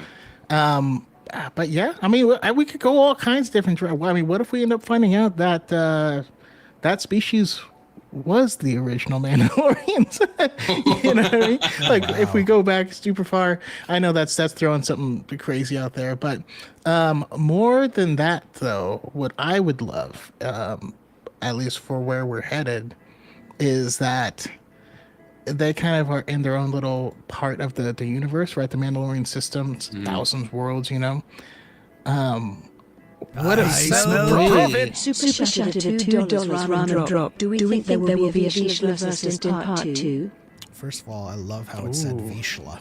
Yeesh. I am from the house of Vishla. Thank you for the $2 ramen drop, Obi-Shan. We'll get to that question momentarily. And just a point of clarification, it is the Mandalore sector. There's many systems within the sector. Go for it, Choco. Sorry. Yeah. Well, in the Clone Wars, they just called it, Mandalorian space because they kind of hopped planet to planet, conquering different people, and that's where all the houses come from. Like, you were the people of this different worlds. But we could very easily get to a point. Let's go out 100 years, 200 years from the sequel trilogy. The Grisk have largely taken over the Chiss Ascendancy and have now set their sights on spreading out to Republic space. And so the new Jedi Order and the Mandalorians have to team up to fight against them. Yeah. We could, there's a lot of potential. That'd be so cool. They have to team up. At that point, that'd be so funny. It's reaching out to like Grogu. It's like, we need help. It's like, what are you, the 6 of you? That's why I said 100 years out, 200 years out. We gotta give them some breathing room. What are your thoughts, Young? Sorry, my new job requires me to be there at 6, and today is my Friday, so the brain cells are not firing, so I think I missed like half of the conversation. I'm so sorry. No, man. That's fine. I just want to make sure you had your opportunity to share. We can go around and answer Obi-Shan's question, though. Or is there going to be a Vishla versus Din part 2? Oh, not only will there be, but even better, now they can have a kid fight. Because they both got kids. Grogu would whip that child in an instant. We all. Oh, know it'd that. be so fun though. Like they're fighting, and Grogu just looks at the kid. He's like, It'd be an interesting fight because Grogu's got some real powerful shots, but if they don't land, he falls asleep. yeah. He is getting more powerful, I feel, because yeah. him knocking back that one alien you guys have said the Yep. name a bajillion times in the past 5 minutes. Again, brain cells not firing, but he's still fully awake, and now he's using the Force to be an adorable child and spin in a chair and get space M&M. So Yeah. I think he's getting significantly strong. He can probably get like 3 or 4 hits in and then fall asleep. Like he should. He's also got his baby hops. Like that kid can dunk nowadays. He's doing great at his little hops. He's leaps and bounds. R5 can get in on the action too. Just kidding. Nothing motivates that guy. He's got a bad. Right. He'll motive. just slowly back away. No. Just like I said in our reaction, I think it stands to reason that there's going to be an element of Bo-Katan and Din going head to head against the Armorer and Paz Vizsla. Huh. I think Oh. hey, Bo-Katan deserves to get in a couple shots on the Armorer for bad mouthing her this entire time. Oh wow, that So would after, be a fun showdown. Yeah, but I mean, I don't think it's after all this. The whole reason Din's even there is to get back into the Armorer's good graces. What Yeah, do you think but- would be the catalyst to like send him off the edge and The against? catalyst is the Mythosaur and just the realization of the entirety of Mandalorian culture versus the Okay. culture of the Watch, which is this kind of subsect of no helmets, also eat only, meat or something like that. I don't know. Or the There's- suit. So Eat only the soup. Yeah, the Yeah. Pog soup. Didn't Bo kind of talk about though that the creed that the Children of the Watch use, she also has used as a child, but it was like those Mandalorians, they spoke it as more of like a prayer before school when they used to do that. Like you might Yeah. say it, or the Pledge of Allegiance. You say it as a kid, you're like, yeah, blah blah blah. Yeah, it's You- the. you it's say the- it. I still maintain that neither side is right, and they'll have to meet somewhere in the middle. Yeah. Bo-Katan looked at their belief system and only saw it as a power structure to rule over people and to get people to do your bidding. And then the Children of the Watch are the exact opposite of that. And they're so devout in it that they lose track of, they're so concerned with the what that they don't care about the why. And I think they gotta meet somewhere in the middle. Yeah, for Bo-Katan, it's more about the culture and tradition, and for the Armor, it's more about the faith. Yeah. And I think that kind of tag team is going to be a nice little thing for them to show if they do show it, because thinking about how the Armor was training Din, thinking about how the Armor kind of like smacked him down when he first got the Darksaber, and thinking about how many levels above Din Bo-Katan is, having been raised in the culture, trained in the culture, but also fought within the culture. Like Din kind of grew up, he was trained by them too, but kind of spent his life as a bounty hunter, kind of fighting jobbers. Whereas she was in the Death Watch and she had the Night Owls and she was fighting in and around wars. And I think that, I think that Bo-Katan versus the Armorer would be a great fight. Yeah. Yeah. One thing And that's also interesting, I think, is that Bo-Katan really dislikes the kind of bloody history of the Mandalorians with fighting each other in the Civil War. Yeah. But it doesn't seem like the Children of the Watch did that. And it seems like she was mostly mad at them for avoiding the conflict altogether by stepping away from it all. So I'm also curious about where that is. because it's the self-destructive nature of their conflict that has kind of put them in this position. That's one of the reasons I love Mandalorians, is because it feels like a perfect marriage between Jedi ideology and Sith ideology, and they have to kind of battle it out. Yeah. To try and be good people, but still, power reigns supreme, and that's a weird balance, and it's hard to say what's right and what's not. Mandalorian or Great Jedi. You heard it here, guys. He said it. I don't think that's what he was saying. Get out. If I can attempt to spell it out, I think so. It's kind of like the new Mandalorians were the Jedi, and the Sith were the Mandalorians of old that were warriors that didn't want to, but they were still Mandalorian. Just kind of like Sith were Jedi.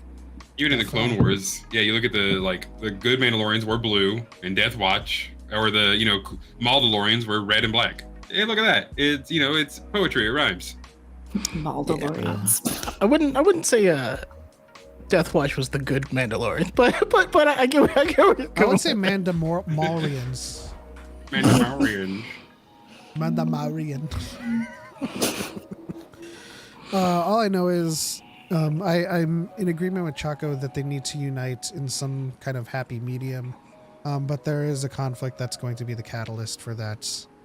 But it's interesting, to think about how we're getting so much Mandalore in this show because we don't have any. Sound like Tyler Perry. Do you think because the Darksaber is such a large component of Bo's story and now Mandalorian, we are going to get a Sabine cameo in this season, or is it just going to be a reference? I think we should see her. It's if Din doesn't lose it somehow, if there isn't a fight and he doesn't lose that thing, because he still can't use it whatsoever. Well, technically, he lost it to the crab. The crab no, monster. I will fight that. It is by the Death Watch and by every Mandalorian view. It has to be an honorable one-on-one duel. He was caught and it fell out of his pocket. That is not defeat in one-on-one. Well, then how did Sabine get it then? Sabine not just the right way. That's different. Yeah, it's former owner. So Maul just gave it up. He just left it there. Well, Maul the Satine altar. On this weird Satine shrine. Yeah. But Maul also. Okay, so I know I'm thinking about this a little bit more like the Elder Wand than the Darksaber, but its previous owner, i.e. Maul, is now dead. So it's the Darksaber's quote unquote allegiance can be to anybody, and Sabine was the last one to pick it up, but she also did technically win it in combat against Gar Saxon. Yeah. Yes. So that she is still the rightful owner of the Darksaber, even though Din technically also won it from Moff Gideon, but Moff Gideon didn't win it from its rightful owner. He thought he did with Bo, but the rightful owner is Sabine. Again, I know I'm thinking about this in terms of the Elder Wand, but it makes sense because the symbolism of the Elder Wand and the, I guess, the inheritance of its power. That hey, makes the a lot of armorer sense agrees with you. Inheritance of the Darksaber. We'll see what happens with that. But I still think that Sabine is the rightful owner of it and the ruler of Mandalore. I agree with you. I'm on the... just really quickly, I agree with you to the point where Moff Gideon didn't win it. I think that looking at Bo-Katan just work that crab monster and also have the keen sense to snuff out the traps and stuff that Din just walked into. There's no way she lost it to Moff Gideon. Mm-hmm. And so the Night of 1,000 Tears happened, fusion bombs around, she dropped it. Moff being the obvious victor of that night, because what happens when you drop a whole bunch of bombs in the freaking place? They're going to be scattered. And, Moff's like, oh, look, it's the Darksaber. I got it now. So, yeah, I agree. He didn't really win it at all. I think also because I'm on the same page with all of y'all, especially Jackson, because only Mandalorians care about winning it in combat. Mm-hmm. They're the only people that care about that portion of it, and so Moff Gideon doesn't care he got it, and he's like, haha, I have this thing, nana nana boo boo, or whatever. And because of that, he knew that him having it would disrupt them, but he didn't care to win it in battle.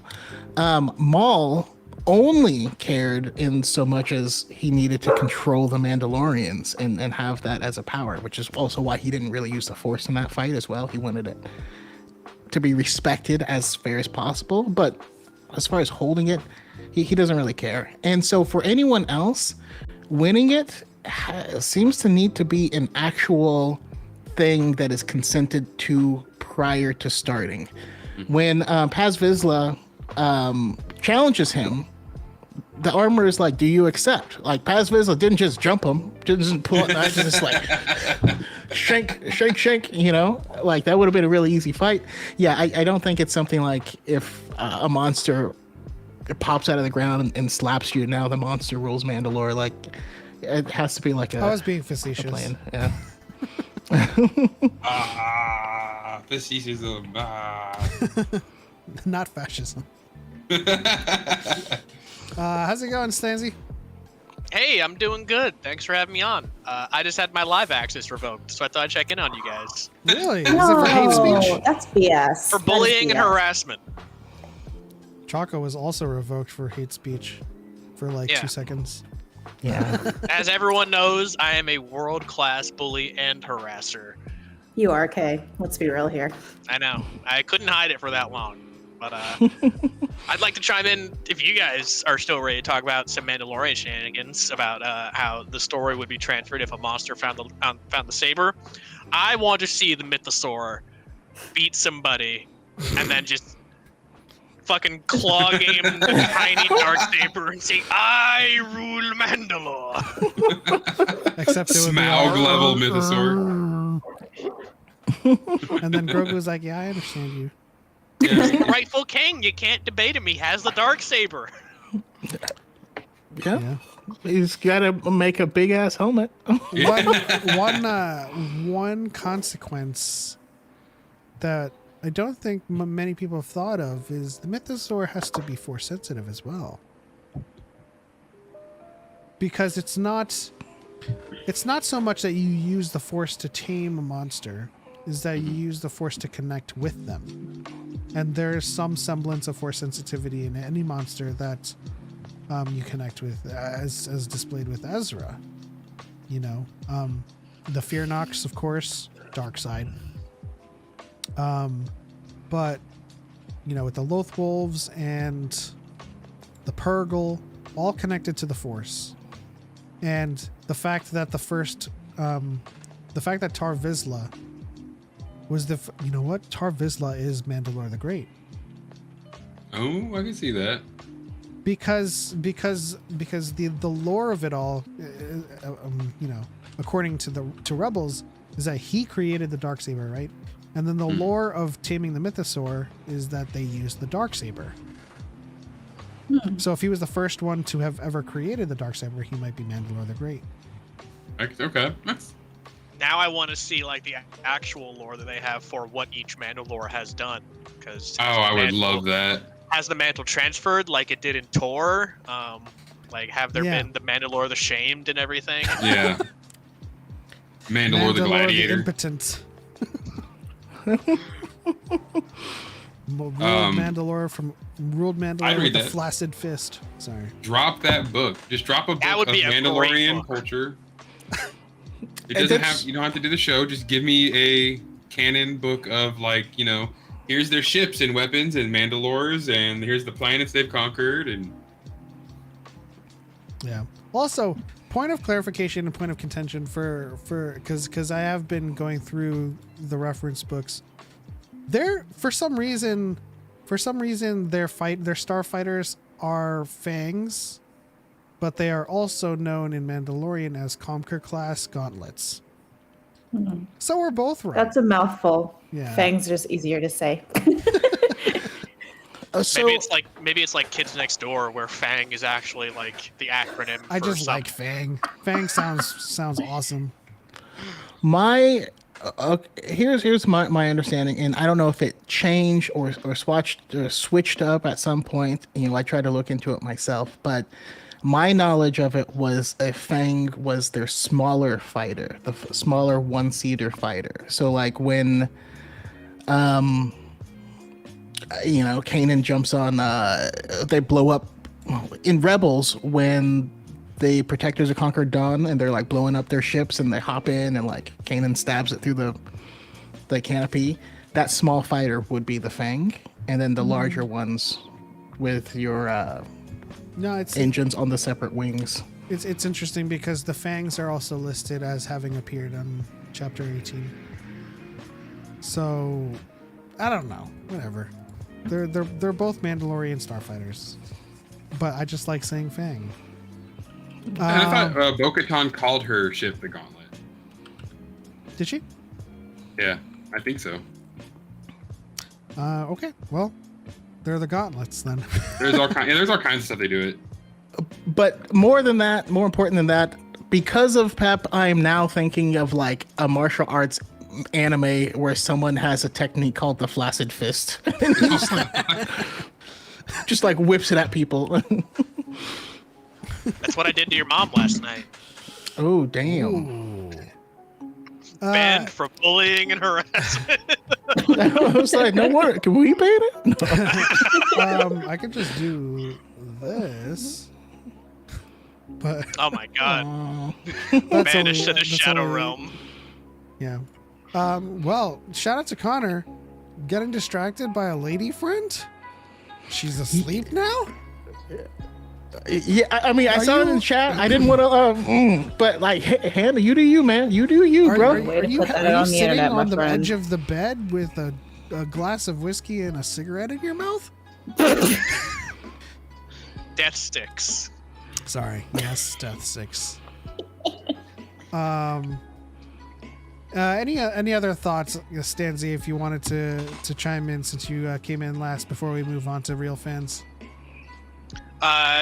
About this particular episode of Mandalorian, I mean, I could still, kind of talk about how I don't like how season 3 starts off by making it gate kept behind 2 episodes of Book of Boba Fett.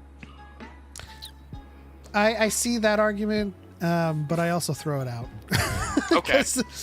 I don't think you need to see those episodes. I think if you're Really? I think if you are like a stickler for knowing everything, you might. But well, yeah, I guess never mind. I mean, you do need to see how Grogu comes back.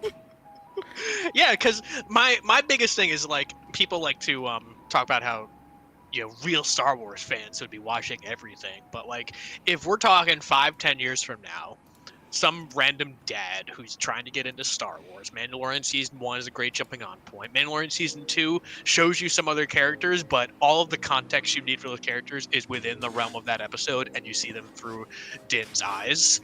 As soon as you end season 2 and that big emotional cliffhanger, and then hit the button to go on to season 3, you're lost. You're like, what happened to all this big emotional stuff that just happened? Yeah. And there's a post-credit scene that advertised a different show, but no one hitting the next season button on a streaming service is gonna think to go stop this, go watch it something else, and then come back. I think it's just badly marketed. I'm on Choco's side here. I think you mentioned they should take those episodes out and do a one-shot called like The Mandalorian Oasis Grogu's Adventures. Big Summer. Grogu's summer vacation. Grogu goes to summer camp. Yeah. Summer special. I agree with you now. Yeah. I think it's just an increasing problem that's going to happen, because with a lot of these franchises, because like you said, in the future, I think the only benefit is that it's a Disney Plus thing, so all of the stuff is available to everyone who wants it. It'd be awful if it wasn't. I used to watch the DC shows and they would have a big crossover event, and they were on Netflix. And did you try to watch it? You're like, okay, this one I have to watch this one random episode of Arrow, and then find this one episode of Supergirl, and then this one episode of Flash, and it changes each year. Yeah, I think it's a growing problem in a lot of franchises. They did hint at that in their interviews, where I think Kathleen Kennedy especially said that they were going to build up to something that is like a story event. And I was just on Duel of the Ranks as well.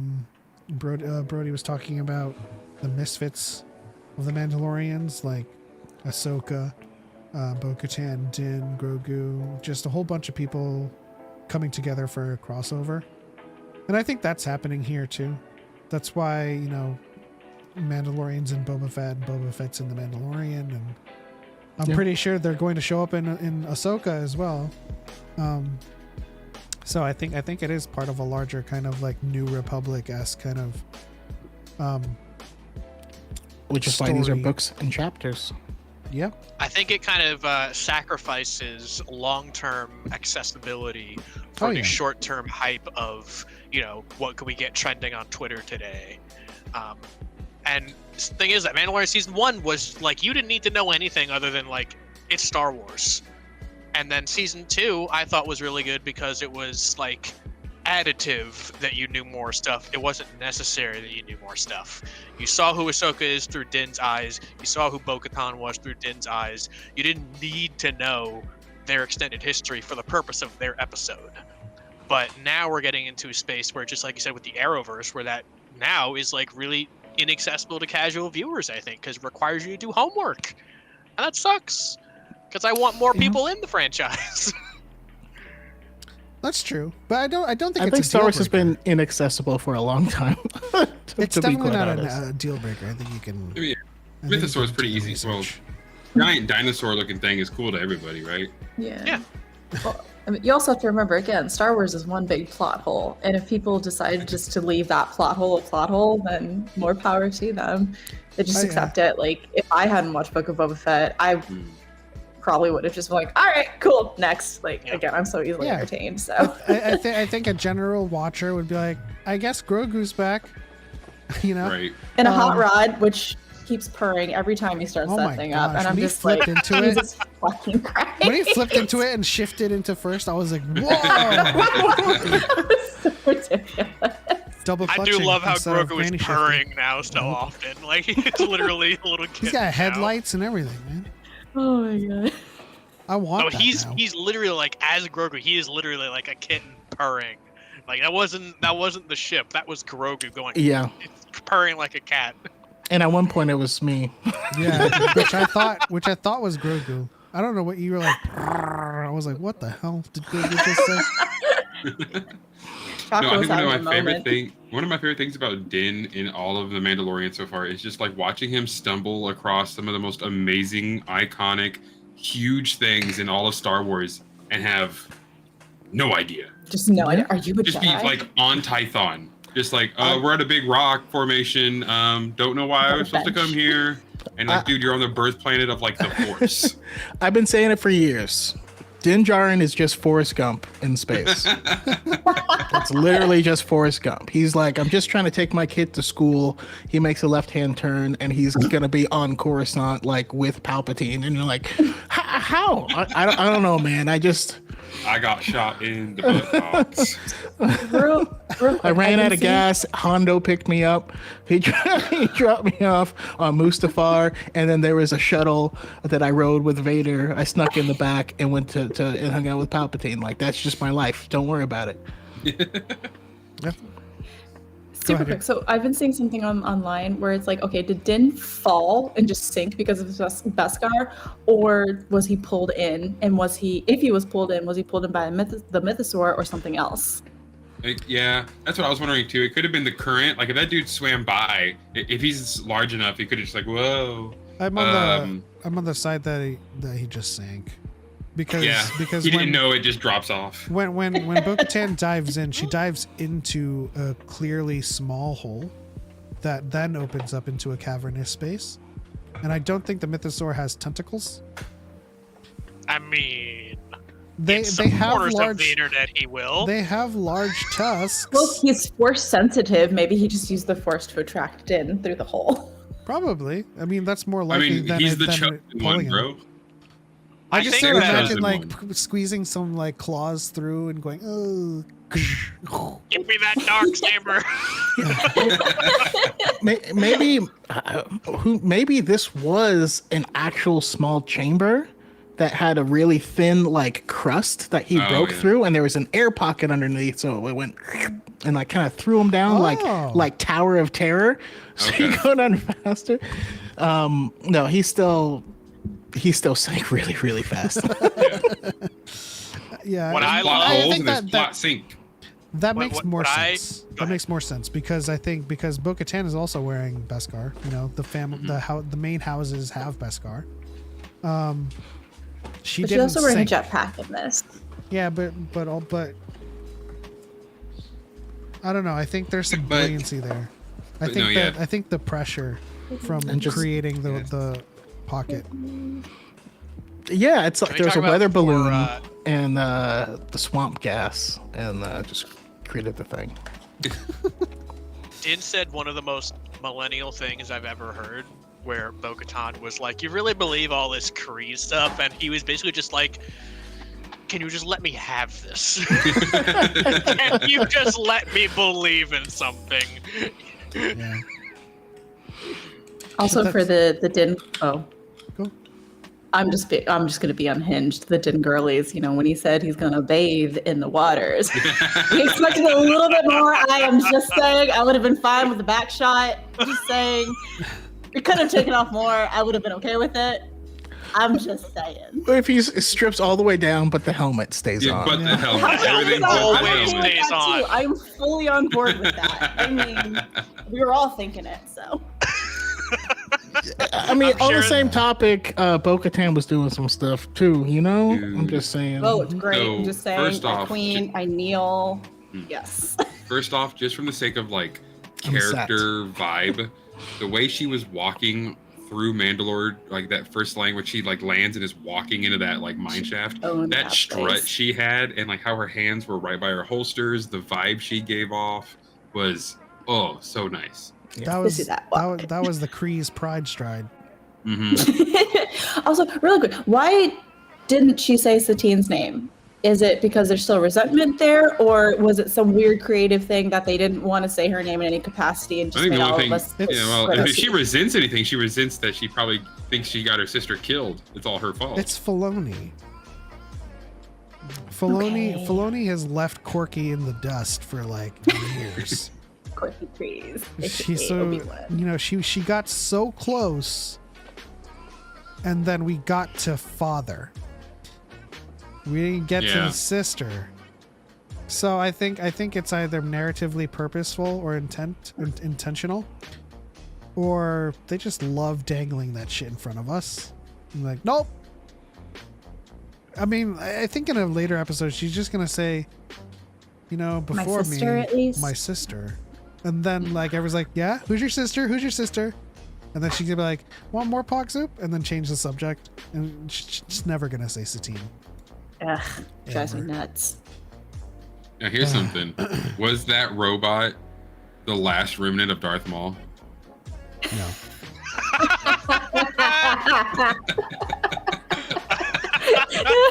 That was the last I know it had remnant a of green- your mama. It had a green eye, so maybe but That thing was weird. Like, what was that? Has there that was appeared organic. anywhere else? There was some type of organic like it needed Yeah. blood and it had an eyeball. That's all I know. But has I- that thing like showed up in any like the comics or No. any of the other media? No. Like, so that was just made up for this show and just Yeah, that's I that's posited- weird Frankenstein Grievous. I Weird crab posited that thing. it was like a subset of the Alamite species. I don't know. have a It's not conspiracy. existence though. It's a Mandalorian that got trapped in the mines and went nuts and turned himself into a thing. That's a tong. I have a Ooh. conspiracy. Ready? Tell What us, if? Kay.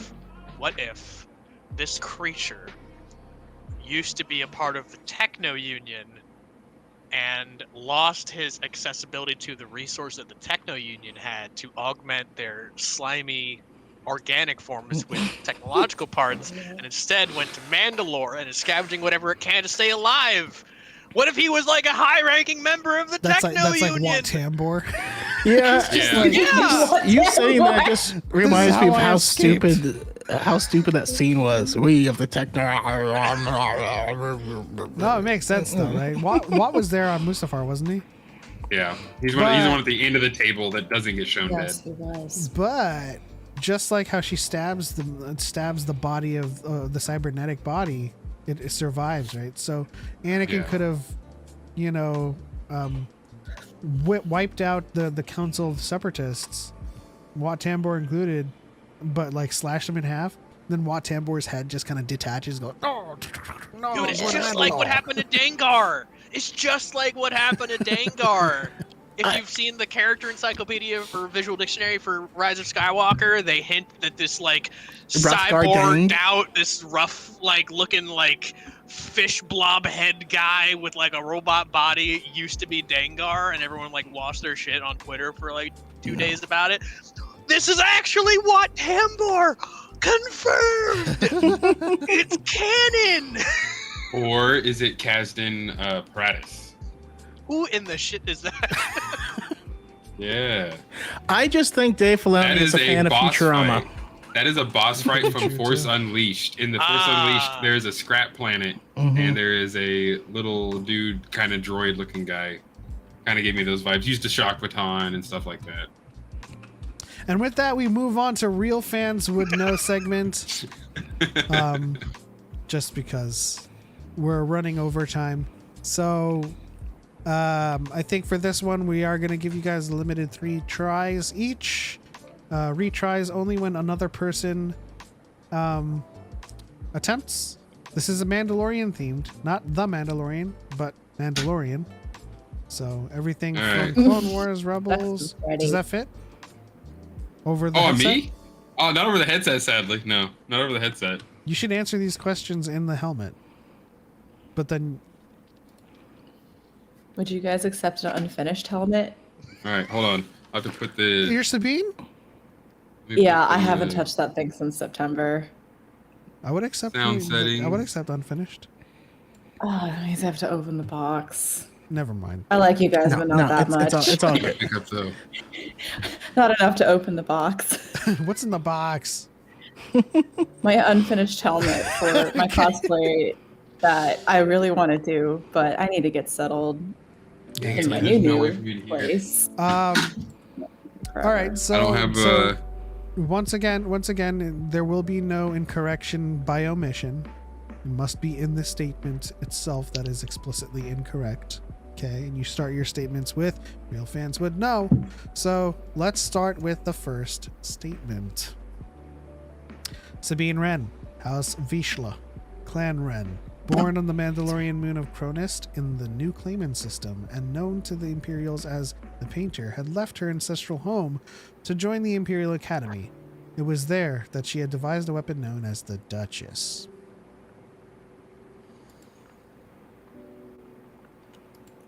Young. Real fans would know she's not known as the painter. She's known as the artist. Well done. That is correct. That was total Fired guess. from the hip. And she said, you were all like, I'm not good at trivia. I am not good at trivia. And again, You're the brain good cells with are Sabine. not But this firing. ain't I'm trivia. so It tired. ain't I trivia. remember a lot of stuff about Sabine Wren too. I wouldn't classify it as trivia. I would classify it as looking at a sentence and seeing if you can spot the inconsistency. I was trying to think Crow Nest and what actual system, but It is in the Clayman system, but it is not a moon. So that was another one. I'm trying to pepper in multiple incorrections. Okay. Choco, your first statement. Here we go. After losing communication with the protectors on Conquered Dawn, Sabine, Ezra, and their prisoner, Fen Rao, decide to investigate. Although in binders, Rao seizes an opportunity when Ezra is distracted. He clubs them both on the head and steals the ship. Sabine and Ezra wake to find they have landed, and Rao is standing on a cliff, staring down at the destruction of his Mandalorian camp. Young. Real fans would know he doesn't club them, he stuns them. I will accept that, but he does club Ezra. He stuns Sabine. Oh, okay. And then Chopper slaps them awake. That's all I really remember from that episode. Okay, Young is up by He 2. slaps him awake, but he also pinches Ezra's nose, which I thought was hilarious. If Young, you- I'm gonna have to see a task manager to show that you don't have the wiki up on the side. No. I don't. I she's just a really like Rebels. Rebels and Sabine. Yeah. So Choco, what was the incorrection if you're accepting that? Oh, no, the thing that was incorrect was that, like she said, Sabine was stunned. Ezra was clubbed on the head, but Sabine was stunned. Gotcha. All right, Young up by 2. Come on, guys. Oh, What's wrong with man. you? Bro, she was quick. All right, next statement. During Sabine's time at the Imperial Academy, she had met her friend Ketsu Onyo. Sabine helped Ketsu as a cadet escape the Imperial Academy on Mandalore, and together they became bounty hunters for Black Sun before Sabine maybe was not. Never recruited mind. by Harrison Dula. wait. Young. Yeah, I was like, she They already were- had her hand up. Real fans would know that they were bounty hunters, but they were trying to get in with Black Sun. That was like their ultimate goal and dream.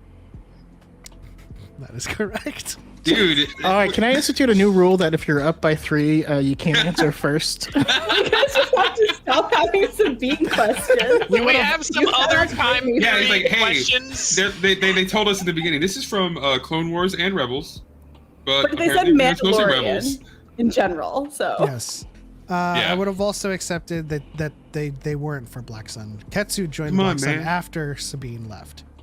Okay. Yeah, because that's what they wanted. Where's the Onderon questions and the where's the Basilisk war droids? All right, next statement from Choco. In the episode Legacy of Mandalore, the Phantom is shot down by Mandalorians from Clan Ren and led by an Imperial super commando. The Mandalorians had the Ghost Crew pinned down at the crash site. Upon hearing Kanan call to Sabine by name, the super commando orders the group to stop firing. He takes off his helmet, revealing himself to be Tristan, Sabine's brother. Sorry, the music's throwing me off. What is this music? Funky. It's Sorry, business it really time. threw me off. Let's put on some game show music. Real fans would know that Choco needs commas in his statements. Shots fired. Ooh, Young is slow on the. Okay. Oh, slow on the draw. Dexon? All right. Only real fans would know that Kanan did not call to Sabine by name. It was, I think Tristan just saw her and noticed her.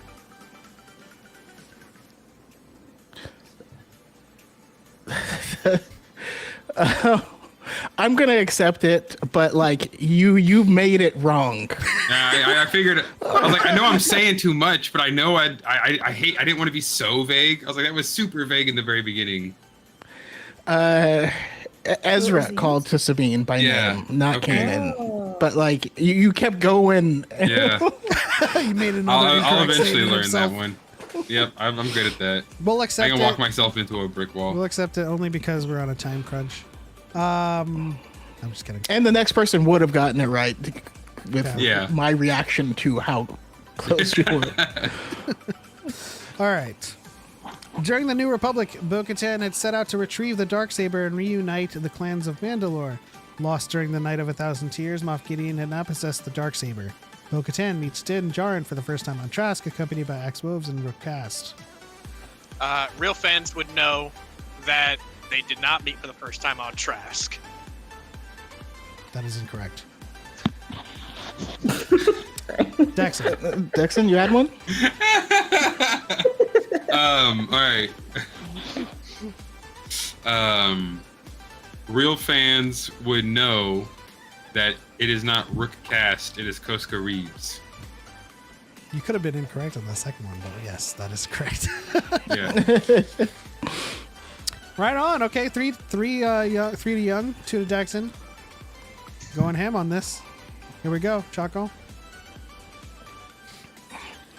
As heir to the House Wren, Sabine's father Ulrich had been a valuable Imperial prisoner for years. Led by Sabine with the Darksaber, House Wren and the Ghost Crew launched a rescue attempt. Unfortunately, this attack had been anticipated. Ulrich Wren had already been moved from the fortress, and Sabine would have been captured as well if it weren't for the arrival of Bo-Katan and her Night Owls. Stanzi. Real fans would know that it was not the Night Owls. It was the Night Owls. That is incorrect. Yeah. Real fans would know he hadn't been a valuable prisoner for years. He had just recently been captured or imprisoned. Because technically, House Wren had been a prisoner of the Imperials for years. Yes, in but their he own had been right. in custody for Okay. quite a while, so that is incorrect. Okay.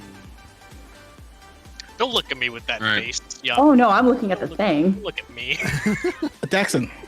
I'll go with real fans would know Sabine did not have the dark saber at this time. She did have the Super Darksaber. of the Yeah, dark I know. saber. Yes. No, hang on. No, ignore that. Young. Real fans would know the attack hadn't been anticipated. No, it had been anticipated. I got nothing then. Real fans would know that it was not Bo-Katan that showed up. It indeed was. Huh. I'm just gonna go to every noun in the sentence. Do and it. call Do bullshit. it. Question each one. Young, is that your hand up? Oh, no. No. Daxon. Dexon. Real fans would know that Alric Wren had not been moved, but was being moved. He was moved from the fortress. I didn't say he had already been settled in a new place yet. He was still in transit. I see what you're trying. I don't like it. Real fans would know that Ulrich had not been a prisoner for years. Young already said that. Would you like to say another? This is your third.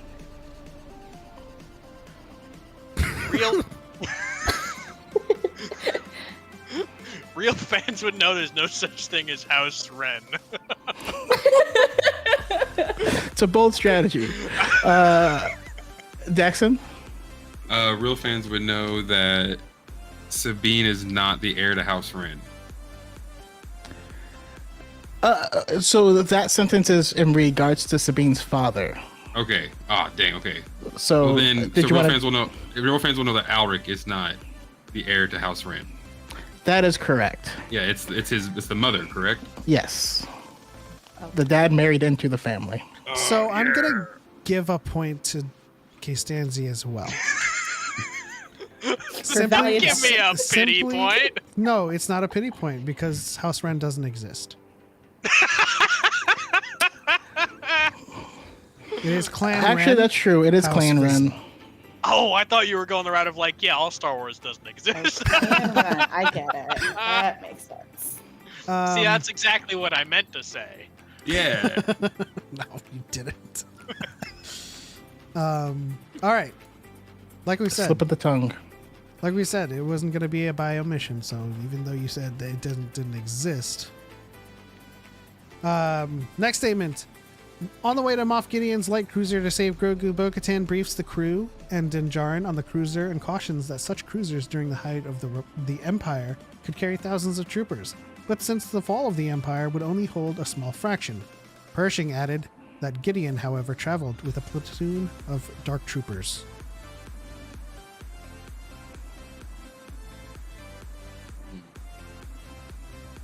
Young.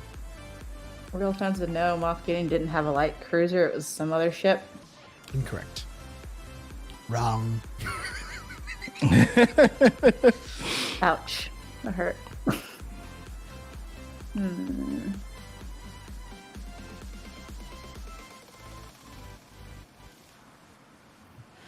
Jackson. Real fans would know that that kind of cruiser cannot carry thousands of troopers.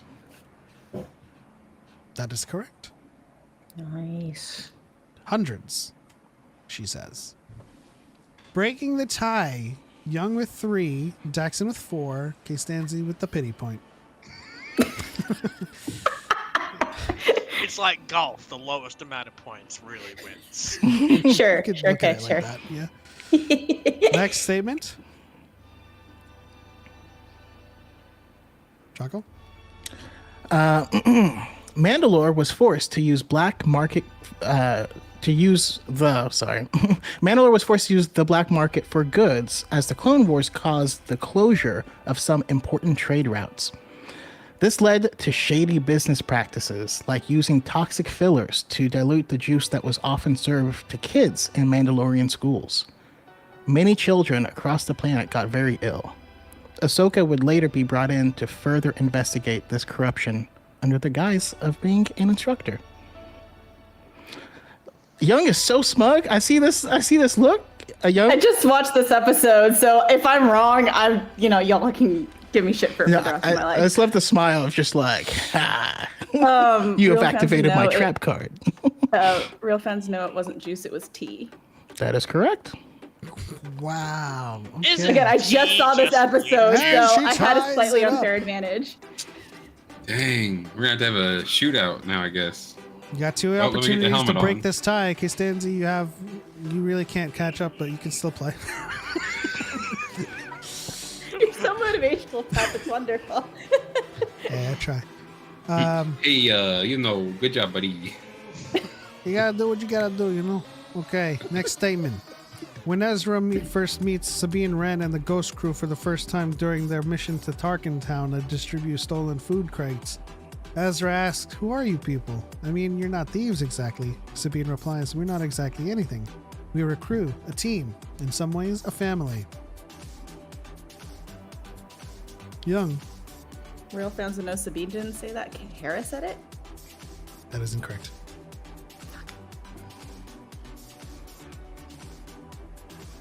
Real fans would know that the mission was not to Tarkin Town. That is incorrect. Young. Real fans would know they didn't first meet in Tarkin Town. They met in Lothal proper. That's correct. Oh shit! I don't know how that slipped by everybody. It's the first episode's on Lothal. Yeah. I mean, like they obviously get the goods to Tarkin Town, but okay. Yeah. Real fans would know he said, I don't got a crew. I got family. Okay. Last try for Daxon to tie it back up. Young is in the lead. Here we go, Choco. right. Maul conspired with Pre Vizsla to overthrow Satine by first using the crime lords of his syndicate to sow chaos across Sundari, to make her seem weak. Then he would allow Pre Vizsla to capture them and be hailed as saviors and ultimately rulers. Maul said he needed someone else to be the face of Mandalore to avoid attracting the attention of the Sith. However, both Pre Vizsla and Maul planned to betray one another, leading to their ultimate showdown and Vizsla's beheading with the dark saber. Daxon Real was up fans- first, I think. Yeah, Daxon was up first. I probably got it wrong anyway. Real fans would know that. I don't want to write myself into a corner again, but real fans would know that it was not both Pre Vizsla and Maul that planned to betray one another. That is incorrect. So, yeah. Once they had that final meeting, both of them literally were like, all right, so after we're done, we're killing him, right? and then Savage was like, he's going to betray us, right? And he's like, yeah, but once we're in here, we can find someone else. They were both plotting against each other. Yeah, true. We welcome Doge Barks. That's okay. Slane, come here. She hates me. That was my guess too, by the way. Throw someone else out there. Real fans would know Pre Vizsla doesn't exist. And Hey, its strategy is gonna work at some point.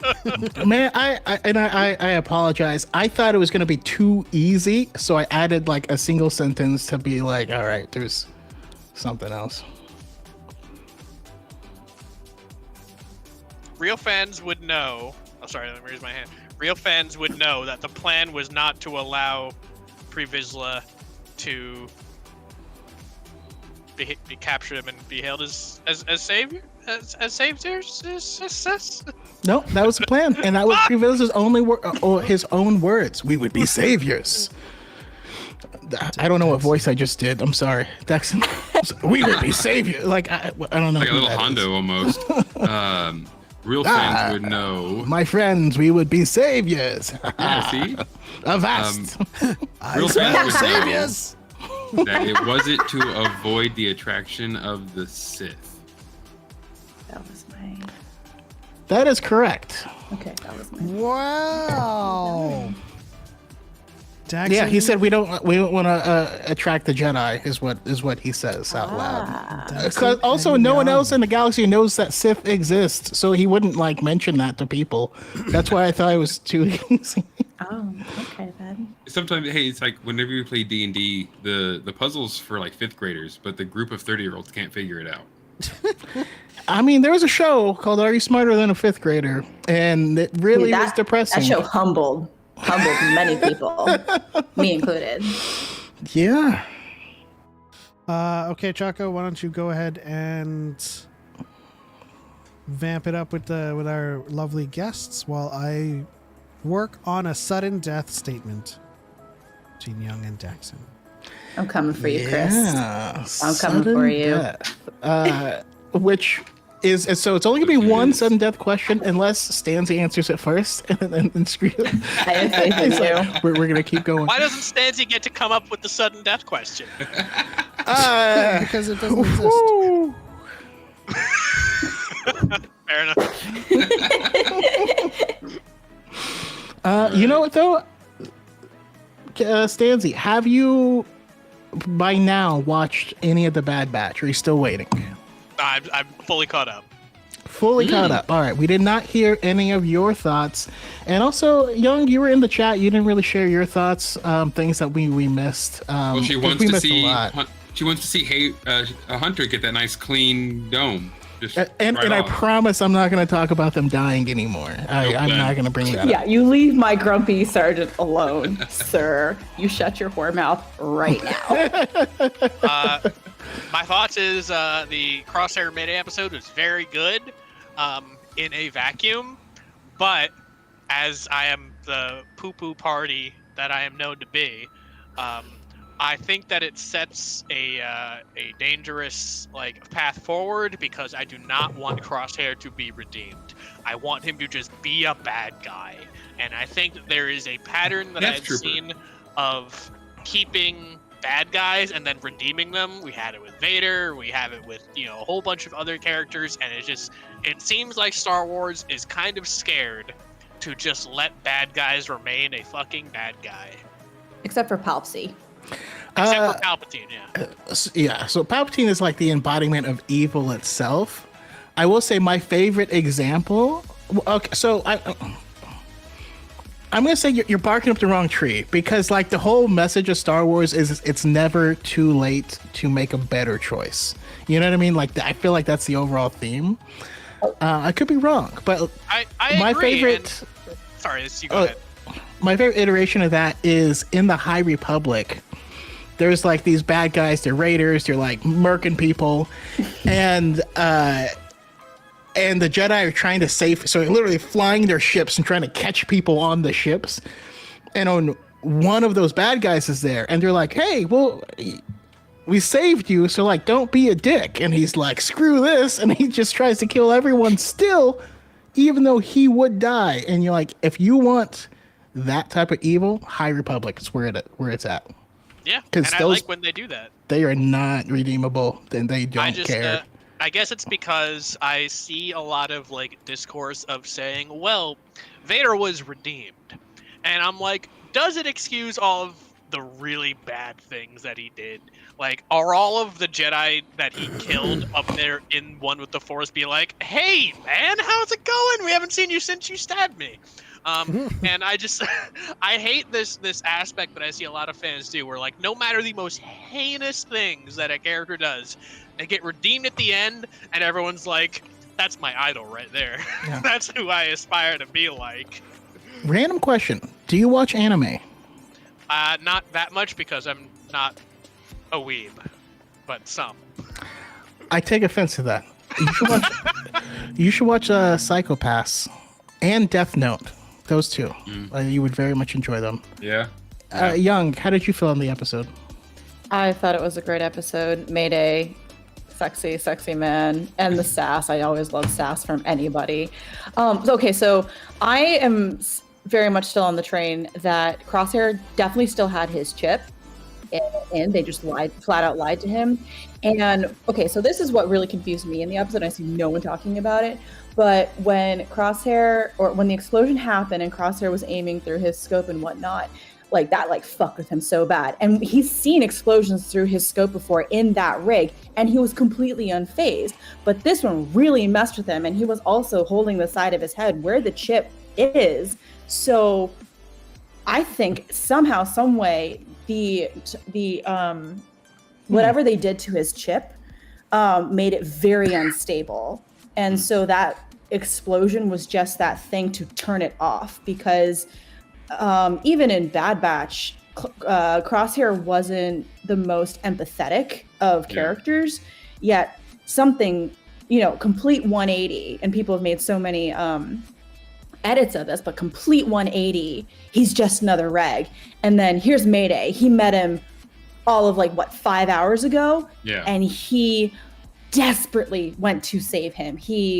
And also the emotion in his voice when he's like, Mayday, you have to get up. There was so much desperation. And Cross is a cocky bastard. Let's be real. He's a fucking cocky bastard. But to have that amount of desperation in that type of person's voice, something happened. So I think the explosion deactivated his chip. Okay. Oh. Interesting. I mean, so I will say, the other times he saw explosions through his chip, I don't recall if he was on a heat scope at that point in time. Okay. So that's where my mind went with it. It's snow, he's heat scoping, and then there's an explosion, and that so just too much light for him? From dark blue to all white. Okay. Yeah, and it would be like if you were wearing night vision goggles and then someone turned on all the lights, you know what I mean? I can kind of accept that, but he was shaking his head, and he looked like he was in pain, not like, oh shit, that's too bright. It took him a while to really recover. Well, they kept hammering on that, and I was like, yeah, so does it mean something else? You're focusing on this thing a lot. So I mean, you absolutely could be right. That's a good take. Also, I like your comment from way earlier. It's ironic his name is basically asking for help. Yeah, I saw it on I think it was a screen capture of a Twitter that I saw on Instagram. So much cross-posting. But I saw that, and I'm just like, well, fuck you too. I didn't want to feel happy in any capacity. My co-host Mike brought up a really cool point of you have Wilco, which is Roger Wilco is usually a command received and given. And he was killed because he was the He was the clone. Yeah. He was the compliant clone who was like, yes, sir, and carried out the orders. And now we have Mayday, who was going to pass. So from now on, really, you gotta start paying attention to these names, because it's going to tell us if they're going to survive the episode or not. From now on, there was a Jedi named I'm a gonna die. Yes, no, that's the point I forgot. That's the point I brought up. Yes, there's Commander Keel and I'm a gun die. So real quick, 2 more points. He didn't make it. I think you guys saw it in the chat, but is it bad that I thought that they were actually guarding bodies in those containers? No. Is it bad that my brain went there? It's a logical narrative step, considering Montantis. Also, when they say hey, well, what's in the boxes? Then your mind just goes to 7, and you're like, what's in the box? My thought was or Cyril's special box Mm. with Teacher's hair. All right. we'll move that. We'll use that as a launching off point to close off this episode with the last statement and the tiebreaker. Since, well, in about 30 minutes, we'll be going into the new raid for Destiny. Nice. So, well, we will forego the Pictionary tonight and end off with our sudden death with Young and Dexon.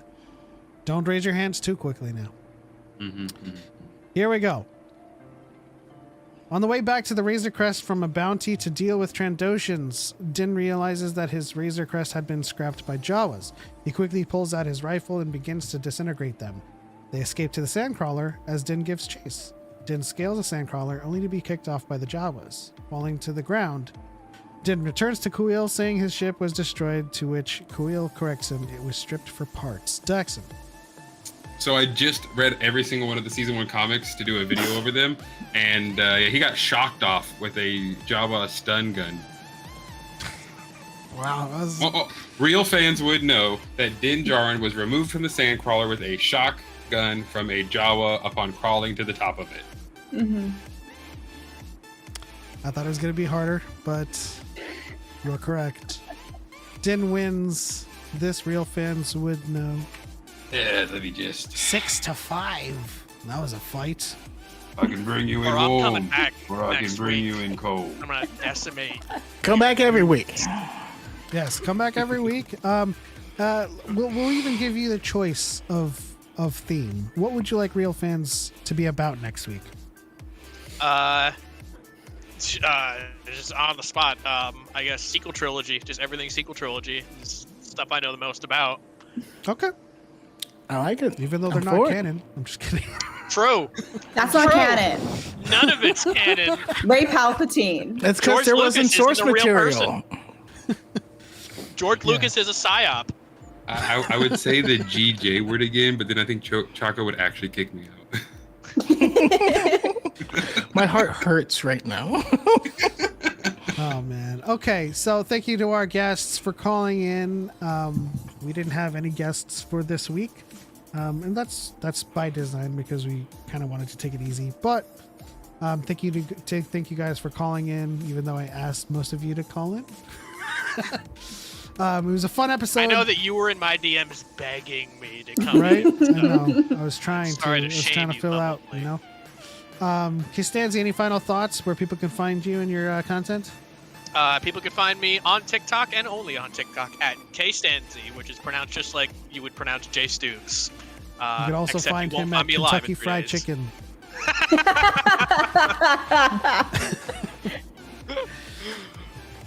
Young.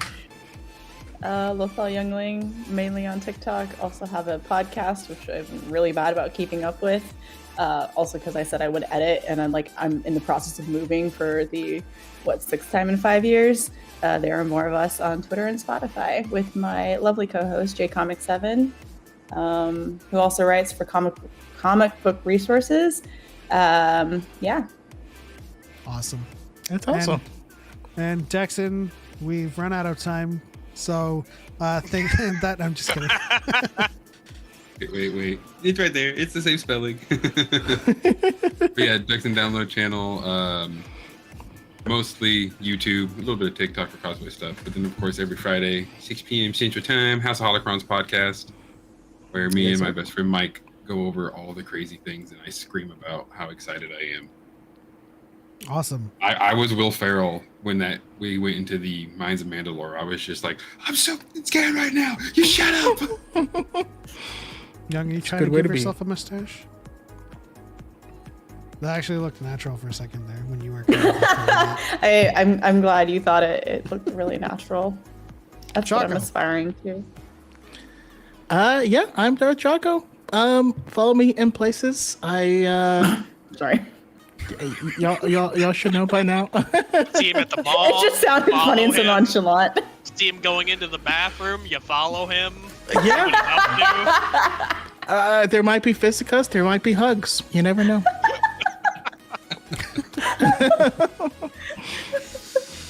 All right. And of course, I'm Element. You can find us here But you can also find us in London, Star Wars Celebration next month, April 4th to April 11th. FOMO is so On the bad right now. HoloNet news stage on Sunday of that weekend. Is that going to be streamed? I don't think they. I stream doubt the it. news stages. So is there any way you guys would be able to record any of it?